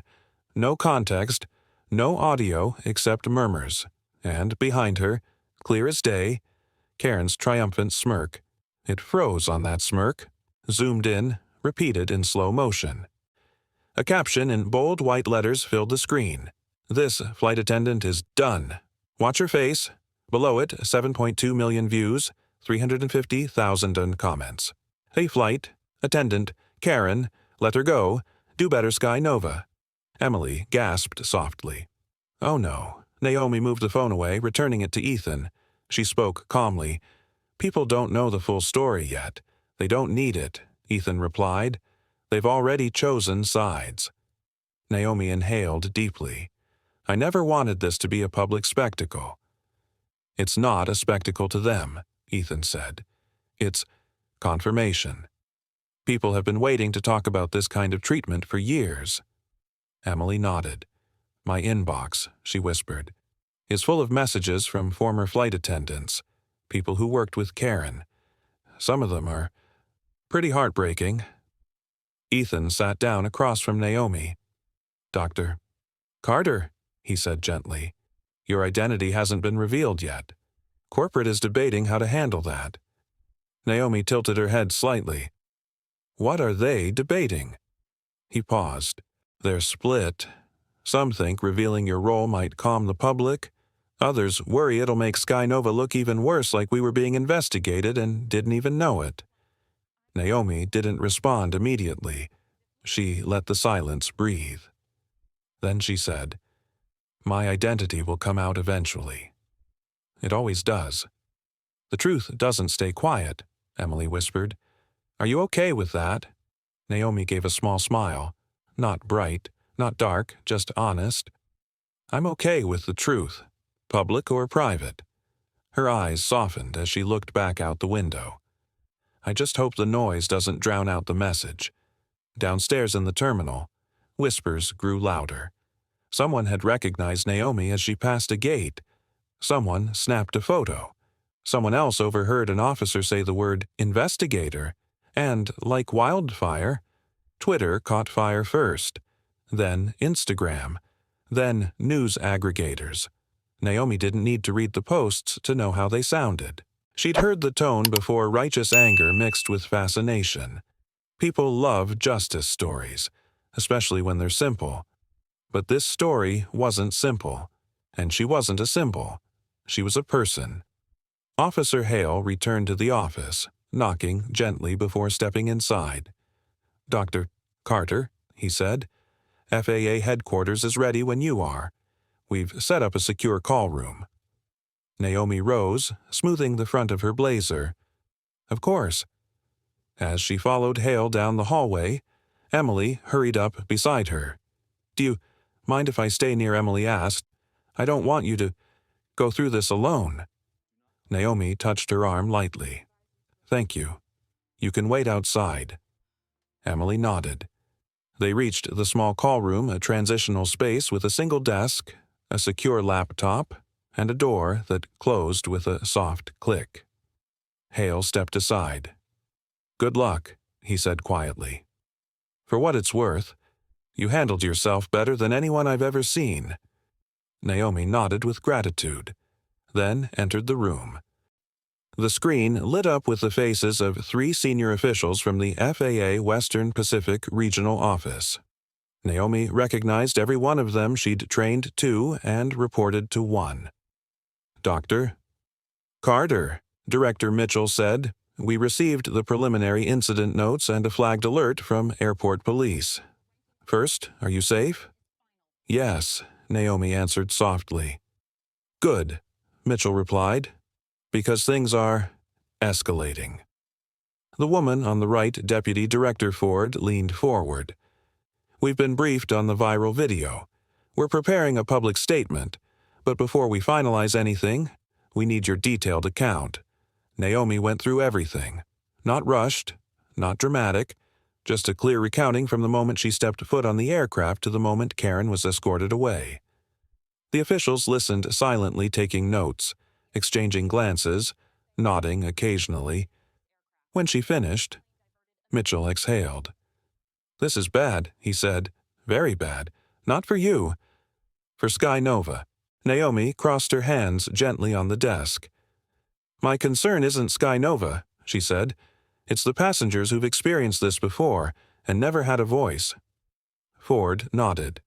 And because of you, they might finally get one. Naomi looked down for a moment, not out of modesty, out of contemplation. Mitchell continued. Dr. Carter, we need to be honest. When the press learns you're an FAA inspector, this will explode on a national level. Are you prepared for that attention? Naomi paused. She could feel the weight of the question, the heaviness behind it, the responsibility. I'm prepared, she said. As long as we focus on the real issue. Mitchell nodded. That's exactly what we intend to do. After a few more procedural questions, the call ended. Naomi closed the laptop gently. letting the silence settle around her. When she stepped out, Emily was waiting, twisting her fingers nervously. "How did it go, constructively?" Naomi said.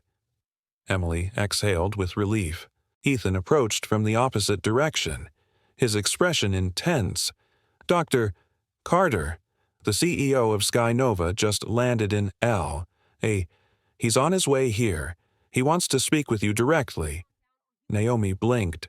That was fast, even for a crisis. When she asked, Ethan swallowed. "Now." Emily tensed. "Are you sure you want to?" Naomi nodded.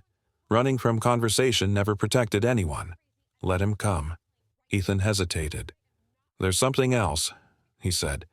"Several major news networks have already requested statements. They're circling the terminal." Emily's eyes widened. Oh, God. Naomi looked calm, steady, resolute. "Then it's time," she said quietly. "Time to face what comes." Outside the window, another plane lifted into the sky, engines roaring like a heartbeat. Naomi watched it rise. She wondered not for the first time how something so heavy could climb so beautifully. Soon, she told herself. Soon. This story would rise too.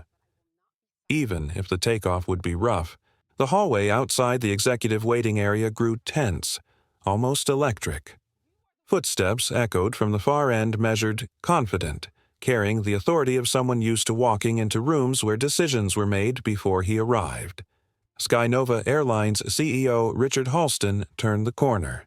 He wasn't loud, he wasn't rushed, but the air shifted around him. Early 40s, immaculate navy suit, sharp eyes that had seen corporate storms before, although maybe none like this one. Ethan straightened instantaneously. "Mr. Halston," he said, voice almost cracking. "Thank you for coming so quickly." Halston gave him a curt nod, then turned his attention directly completely to Naomi. "Dr. Carter," he said, extending his hand. "I'm Richard Halston. I believe we have a lot to discuss." Naomi shook his hand with calm steadiness. "Yes," she replied gently. "We do." He motioned toward a nearby conference room. "May we speak privately?" Naomi nodded, then turned to Emily. "It's okay," she whispered. "Wait here. I'll be back soon." Emily squeezed her own fingers nervously, but nodded. Ethan stayed behind as well, pacing near the window as Naomi and Halston walked into the room. The door closed with a muted click. Halston exhaled, as if shedding a layer of corporate armor. He took a seat across the table from Naomi, studying her not suspiciously, not critically, thoughtfully.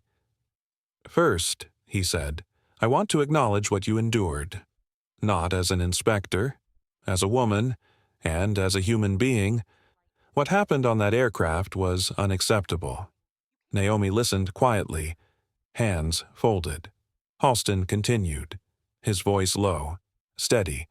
"Sky Nova prides itself on training and professionalism, but what happened yesterday, what Karen Whitmore did," he paused, jaw tightening, "violated everything this airline claims to stand for." Naomi met his gaze. "Mr. Halston," she said, "this isn't about one flight attendant." His eyes shifted, understanding immediately. "No," he said softly. "It's not." There was a silence, long, heavy, honest. Naomi broke it. "You have 34 formal complaints tied to Ms. Whitmore. That's not a coincidence. That's a pattern ignored." Halston swallowed. "Our internal review team cleared her each time," he said quietly. "Of course they did," Naomi replied. "Your system protects seniority over accountability." The words weren't sharp. They were simply true. Halston didn't argue. He leaned back in his chair, rubbing the bridge of his nose. "Dr. Carter, the board is in an emergency session. We've been hit with over 40,000 customer emails in the last 4 hours. My PR team is drowning, and the unions." He shook his head. "It's a mess, a very public, very ugly mess." Naomi didn't gloat, didn't smirk. Didn't even let her face change. That's what happens, she said softly. When people's pain is dismissed long enough. Halston nodded. Agreed. But then he leaned in, lowering his voice. I didn't come to salvage the airline's reputation. I came to speak to you directly. Because to fix this, really fix this, we have to tell the truth. Naomi studied him carefully.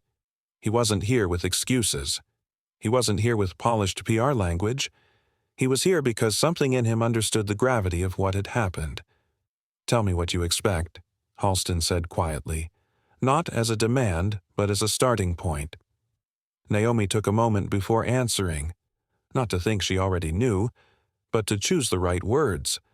I expect transparency, she said, public, clear, and honest. I expect you to acknowledge the failure of your internal review system, not privately, publicly. Halston nodded slowly, and the passengers Karen harmed. Naomi continued. I expect you to reopen those cases. Reach out. Make amends. I can do that, Halston murmured. And lastly, Naomi said, meeting his eyes, I expect meaningful retraining for your crew. Not a 2-hour PowerPoint. Training that changes behavior. Not just boxes on a checklist. Halston sat still, weighing her words. Then he spoke. I want you to help design it. Naomi's expression didn't shift, but the weight of the offer hit the table like an anchor. Mr. Halston. You know the patterns better than anyone, he said. You know the signals we've missed, the behaviors that slip through. We need someone who can rebuild this from inside out. Naomi exhaled slowly. It was tempting. Not for her ego, she didn't need the spotlight, but for the change it could bring. Still, she shook her head gently. My role is investigative, she said, not administrative.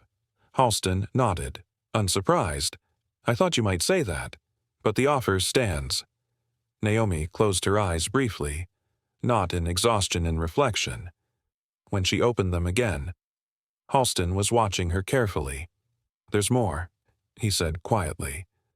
He reached into his jacket and pulled out a folder, simple, unmarked. He slid it across the table. Naomi opened it. Inside were printouts of internal emails exchanged between senior crew reviewers about Karen Whitmore. Her stomach tightened. Comments like, she may be abrasive, but she gets the job done. We can't discipline every complaint filed by emotional passengers. This is just another angry customer. She's fine.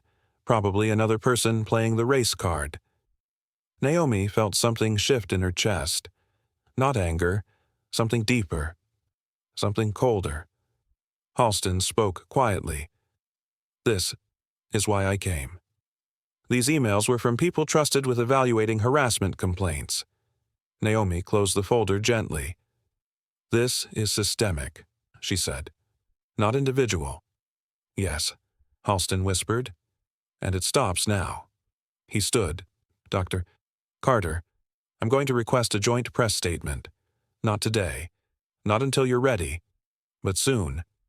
She rose as well. I'll consider it, she said. Halston nodded. Thank you.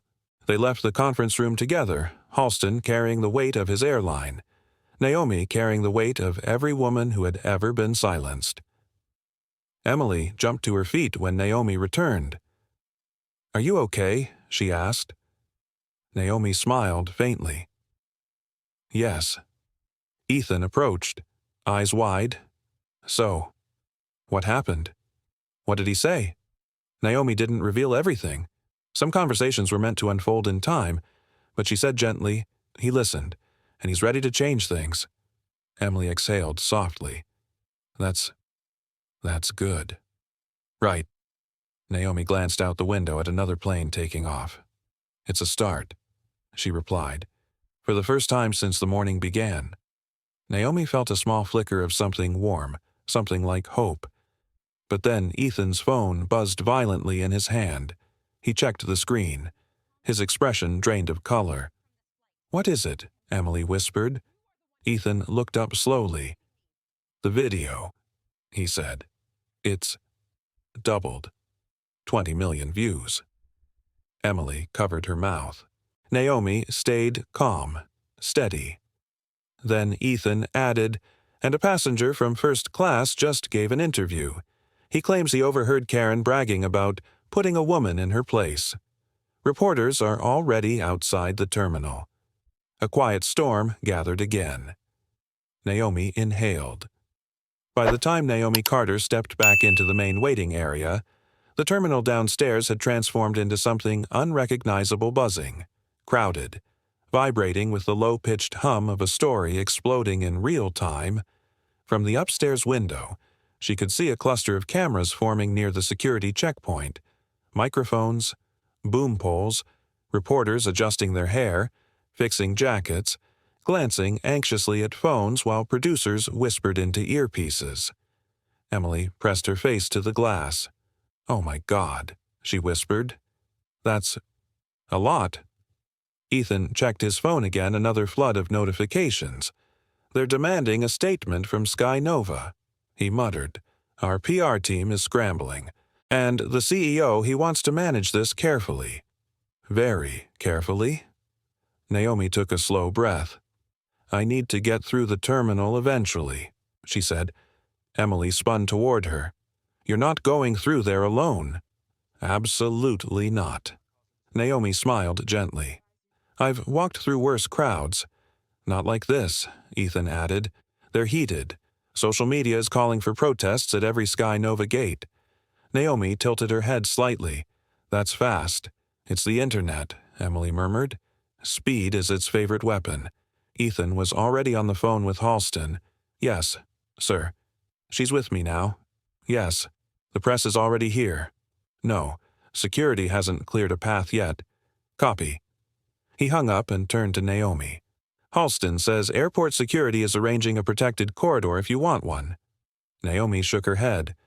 "No, I won't hide. Not today." Emily swallowed. "Then at least let us walk with you." Naomi touched her arm softly. "I appreciate it, truly, but this is my responsibility." She pulled her backpack over her shoulder and stepped toward the escalator. Ethan and Emily exchanged looks, fear, respect, admiration, then followed her anyway. As Naomi descended, the crowd's noise grew louder. Voices overlapping, reporters barking names, phones recording everything that moved. People held up screens playing the viral clip on loop, Naomi being escorted out, Karen's smirk behind her. It echoed in the air like a bruise. Security officers met Naomi at the bottom of the escalator. "Dr. Carter," one said, "we've cleared a path to a private exit. We recommend no," Naomi said gently. "I'll take the regular route." He hesitated. "Ma'am, it might be chaotic." Naomi's voice remained calm. "Chaos isn't new to me." He nodded, stepping aside. As Naomi walked forward, the first phones turned toward her, then the second. Then the entire crowd rotated like a tide-shifting direction. A reporter called out, "Ma'am, are you the woman from Flight 2227? Another shouted, "What did the flight attendant say to you? Were you discriminated against? Do you plan to sue Sky Nova Airlines? Is it true you were falsely accused of being a security threat?" Questions flew like gravel in a storm. Naomi didn't break stride. Her eyes remained level, her breath even. But the closer she got, the more reporters surged. Ethan stepped between her and the growing wall of cameras. "Give her space," he barked. Step back. Security joined him, but reporters pushed forward again. Emily reached out for Naomi's hand, not grabbing, just touching lightly like a tether. Naomi didn't speak. Not yet. Not until she chose to. A reporter shoved a microphone inches from her face. "Ma'am, do you have anything to say about what happened on that flight?" Naomi paused. The crowd stilled. Even strangers who had no idea what the story was felt the air shift. She turned slowly, meeting the reporter's eyes.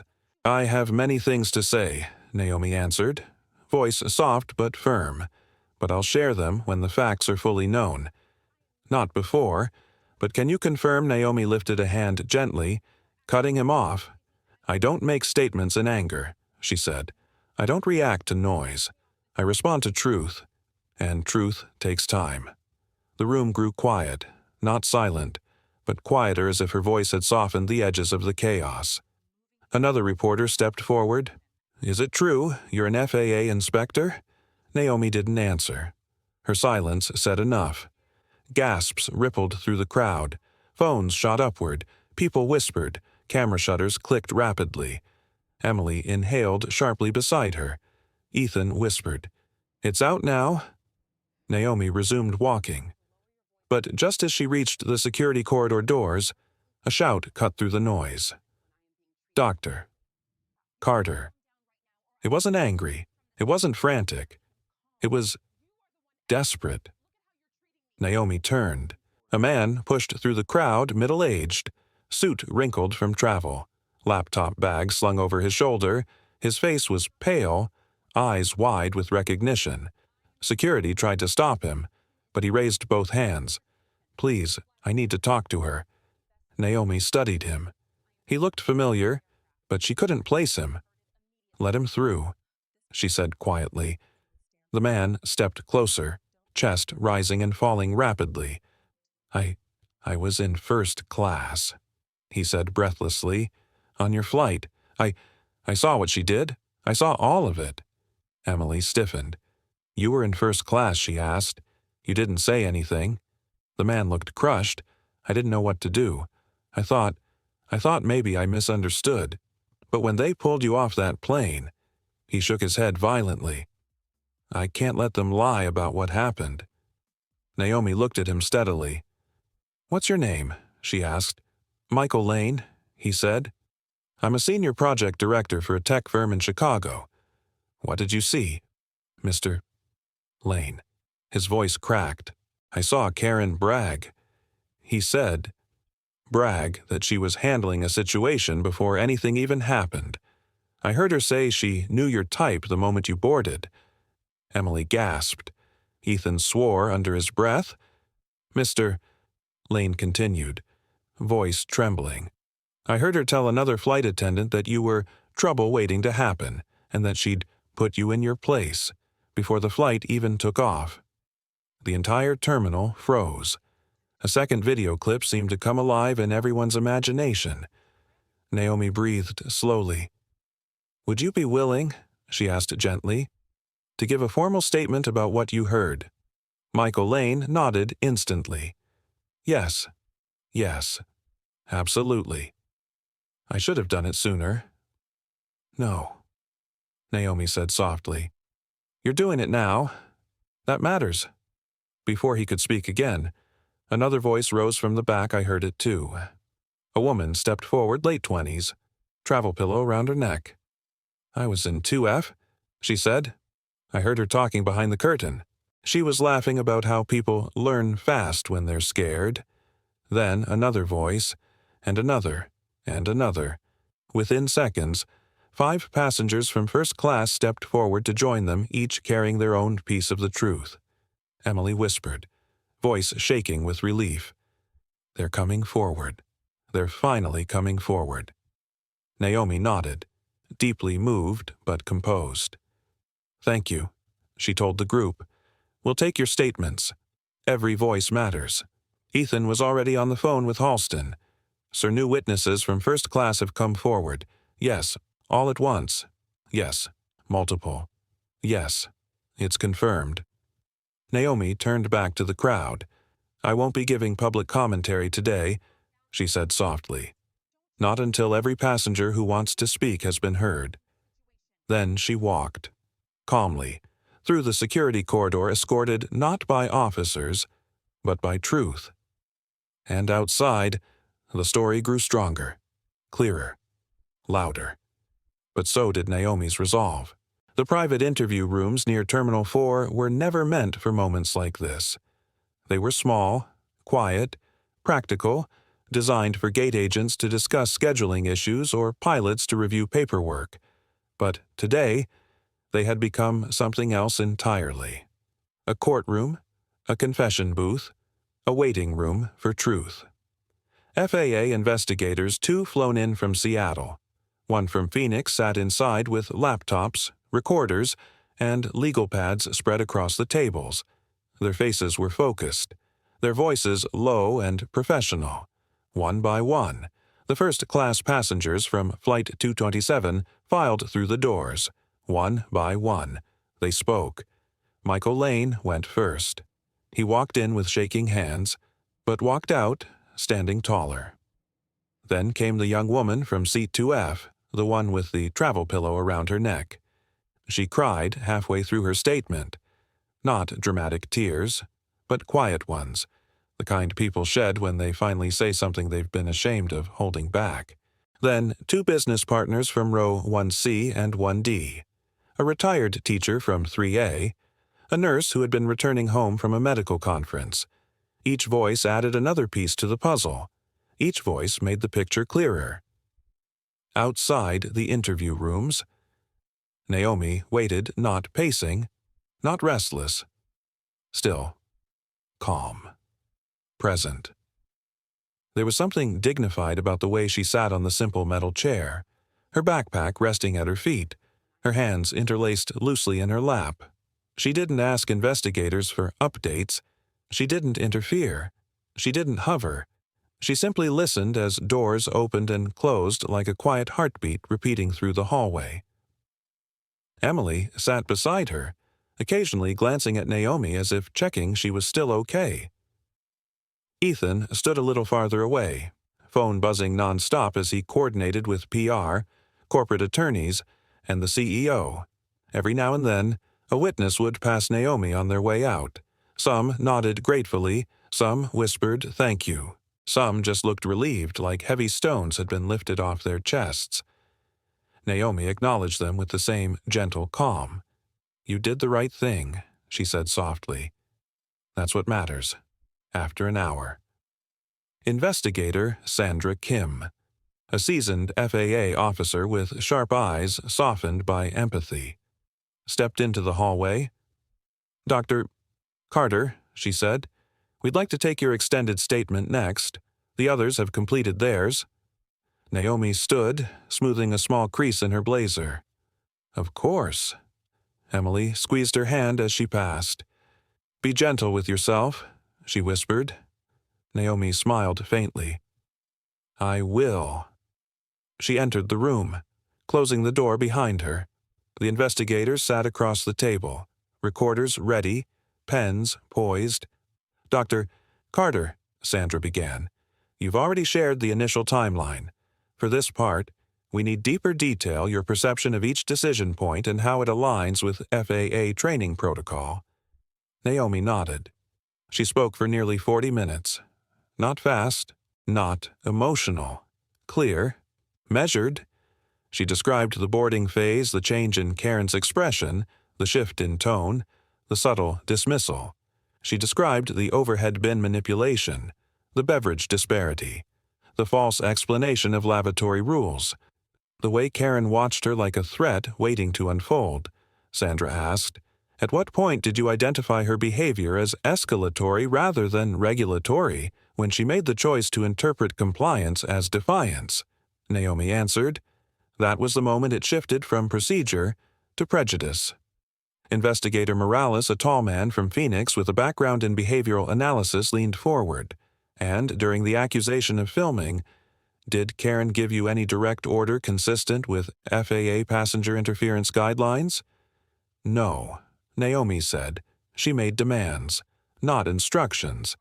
She framed her personal discomfort as a safety violation." The investigators exchanged glances. Sandra clicked her pen. "Dr. Carter, based on your expertise, if you had not been an FAA inspector, what do you believe would have happened?" Naomi's breath stilled for half a second. Then she answered quietly, "I believe I would have been arrested." The room held its silence not from shock, but from recognition, the kind of silence that acknowledged truth without needing theatrics. Sandra nodded slowly. "Thank you. That's all we need for now." Naomi stood, bowed her head politely, and left the room. Outside, Emily jumped to her feet. How bad was it, she asked. Naomi gave a small smile. The truth isn't bad. It's simply what it is. Ethan approached, wiping stress from his forehead. Halston is drafting an official statement, he said. He's trying to get ahead of this. Naomi studied him. Is he trying to get ahead of the scandal? She asked softly. Or the problem? Ethan hesitated, then admitted. Both. Naomi nodded. That's human. Emily glanced toward the terminal window. Below them, more news crews were gathering. More microphones. More posters. More voices rising in the airport like a tide. Dr. Carter, Ethan said gently, the public wants to hear from you. I know, Naomi replied softly. She walked to the window, gazing down at the sea of reporters. Flashbulbs popping, phones held high, signs lifted accountability for all. Believe passengers, do better Sky Nova. And then, one sign that made Naomi pause. Thank you. Row 24B. Her chest tightened not painfully but deeply. Something inside her whispered, this is bigger than a flight, bigger than a complaint, bigger than me. Emily stepped beside her. It's a lot, she said. I'm sorry you have to carry it. Naomi shook her head gently. I'm not carrying it. I'm witnessing it. There's a difference. Ethan's phone buzzed again. He checked the screen, his expression tensing. That's not good, he murmured. Naomi turned. What is it? He swallowed. Karen just left her internal hearing, and someone leaked footage of her screaming at the union rep. Emily froze. Oh no. Ethan read the headline aloud. Flight attendant at center of viral investigation melts down claims she's the real victim. Naomi closed her eyes briefly. Not irritated, not smug, just sad. Anger is grief wearing armor, she said quietly. She doesn't know what else to do. Should we be worried? Ethan asked. Naomi opened her eyes. No. The truth is moving faster than her fear. But then another phone buzzed. This time, Naomi's. She frowned softly. Only a few people knew her secure number. She answered quietly. Carter. A calm voice spoke on the other end. Dr. Carter, this is Director Mitchell. We have a development you need to hear. What kind of development? A serious one. The kind that will affect the entire direction of the investigation. Naomi stepped away from the others, tone sharpening. Tell me. Karen Whitmore just attempted to file a counter-accusation. Mitchell said she claims she felt targeted by you, and she alleges she was baited by someone else on the crew. Naomi blinked slowly. Someone else? Yes. Mitchell replied. She named a person. Naomi's voice lowered. Who? A long pause. Then she named Emily Rhodes. Naomi's hand tightened around the phone, not out of shock, out of instinct, because she knew what this meant. A new twist, a deeper layer, a harder truth.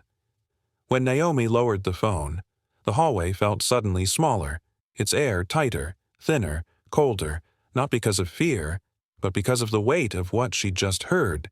Emily, accused, not by a stranger, not by a manager, but by Karen Whitmore herself. Naomi didn't react immediately.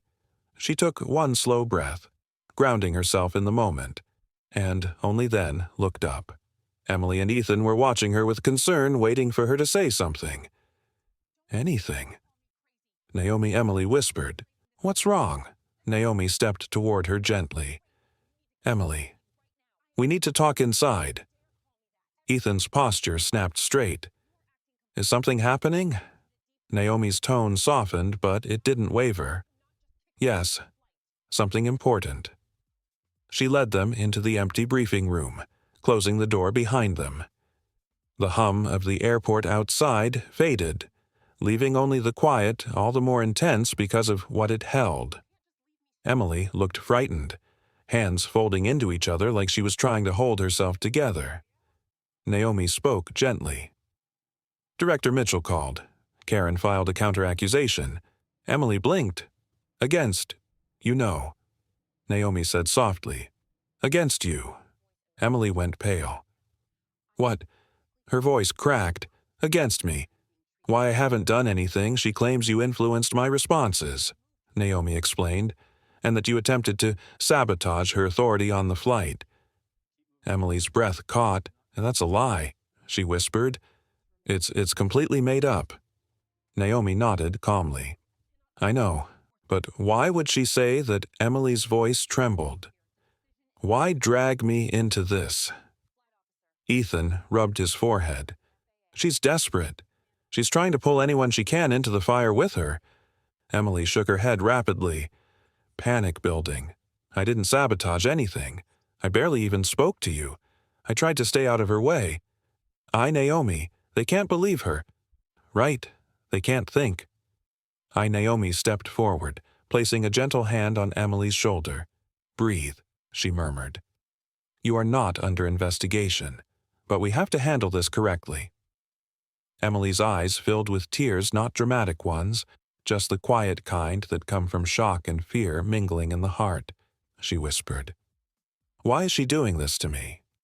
Naomi squeezed her shoulder with warmth and steadiness. Because when people feel their world collapsing, she said softly, they sometimes reach for the nearest person to blame. And you were near. Emily covered her face with her hands for a moment. I was trying to do my job, she said. I was trying not to make anything worse. I know, Naomi repeated gently. Ethan stepped closer. Emily. We'll protect you, he said firmly. Sky Nova won't let Karen's allegations stand without evidence. Emily looked between them, still shaken. What? What do I do now? Naomi answered calmly. You give your own statement, fully, honestly, clearly. You tell them everything you observed, not to defend yourself, but because the truth defends itself. Emily nodded, wiping her eyes quickly. Okay, I can do that. I'll do that. Naomi gave her a reassuring look. You're stronger than you feel right now. Emily let out a shaky breath. You always say things like that, she said. How do you stay so calm? Naomi paused, her gaze soft but full of lived truth. Experience, she said, and a lifetime of learning when to speak and when to breathe. Emily exhaled slowly, nodding with new steadiness. I'll breathe then, she whispered. A knock on the door interrupted them. Officer Hale stepped inside. Dr. Carter, he said, FAA headquarters wants an immediate follow-up with you. They're convening an interim review panel. Naomi nodded. I'll step outside and take it. But Hale hesitated. There's one more thing. Karen also named a second person. Emily's eyes widened again. Who Hale looked between them. She claims a senior member of Sky Nova's internal review committee encouraged her previous strictness with certain passengers. Naomi's eyes narrowed slightly. Someone in leadership. Yes, Hale said, and FAA wants to know if you've heard of him. Him, Naomi repeated. Hale nodded. His name is... But before he could finish, Ethan's phone buzzed, vibrating loudly against the table. He glanced at the screen and froze. His face drained of color. Ethan, Naomi asked slowly. He swallowed hard. The person Hale is talking about, he whispered. It's someone I know? Naomi waited. Ethan forced the words out. It's Sky Nova's former compliance director. He resigned last year but still consults for us. Naomi's expression didn't change. What's his name? She asked. Ethan's voice dropped.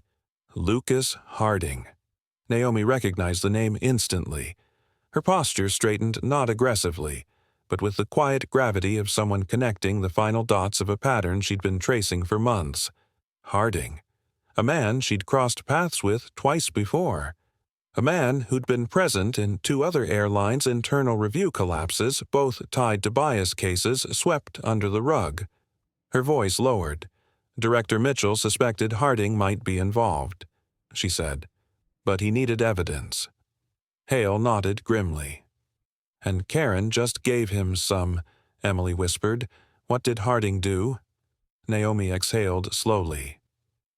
"There have been rumors," she said, "that he instructed certain senior attendants, including Karen at one point, to be tougher on passengers who fit certain profiles." Emily shook her head in disbelief. "That's horrifying." Ethan sat down heavily in a chair. "I knew Harding was abrasive. I didn't know he was this." Naomi spoke with quiet clarity. Patterns rarely start on their own. Hale handed Naomi a small folder. "FAA wants you to review Harding's internal correspondence," he said, privately. "Before the panel meets." Naomi accepted it carefully. Her fingers brushed the edges of the folder, thin, light, yet carrying the weight of something far-reaching. Emily watched her with concern. "Naomi, are you okay?" Naomi gave a small, steady nod. "I'm fine." But her eyes said something more layered, something heavy, something world-weary, not defeated, but tired of recognizing the same storm wearing new disguises. Ethan looked at her. "What happens next?" Naomi closed the folder softly. "Next," she said, "we follow the truth wherever it leads." Emily swallowed. Even if it leads higher than Karen, Naomi's voice softened, but her resolve sharpened, especially then. Just as Naomi prepared to leave for the call room, her phone buzzed. Not her work phone, her personal one. That alone made her pause. She rarely shared that number. She answered quietly. "Carter." A familiar voice spoke on the line. Calm, precise, steady. "Naomi, it's Director Ford." She frowned. "Ford, I thought Mitchell would be leading the panel." There was a long pause. Then Ford said, "He's not available." Naomi's stomach tightened slightly. "Why?" Another pause. Then Mitchell collapsed on his way to the panel meeting. "He's being taken to UCLA Medical Center right now. They think it's cardiac." Naomi's breath caught. "Is he? We don't know," Ford said. "But without him, the interim leadership dynamic just changed." Naomi closed her eyes, absorbing the news. Ford continued, voice grave, and Lucas Harding just arrived at the FAA office, claiming he wants to cooperate voluntarily. Emily and Ethan watched Naomi closely, sensing something shifting. Ford lowered her voice. "Naomi, be careful." Naomi steadied her breath. "I always am."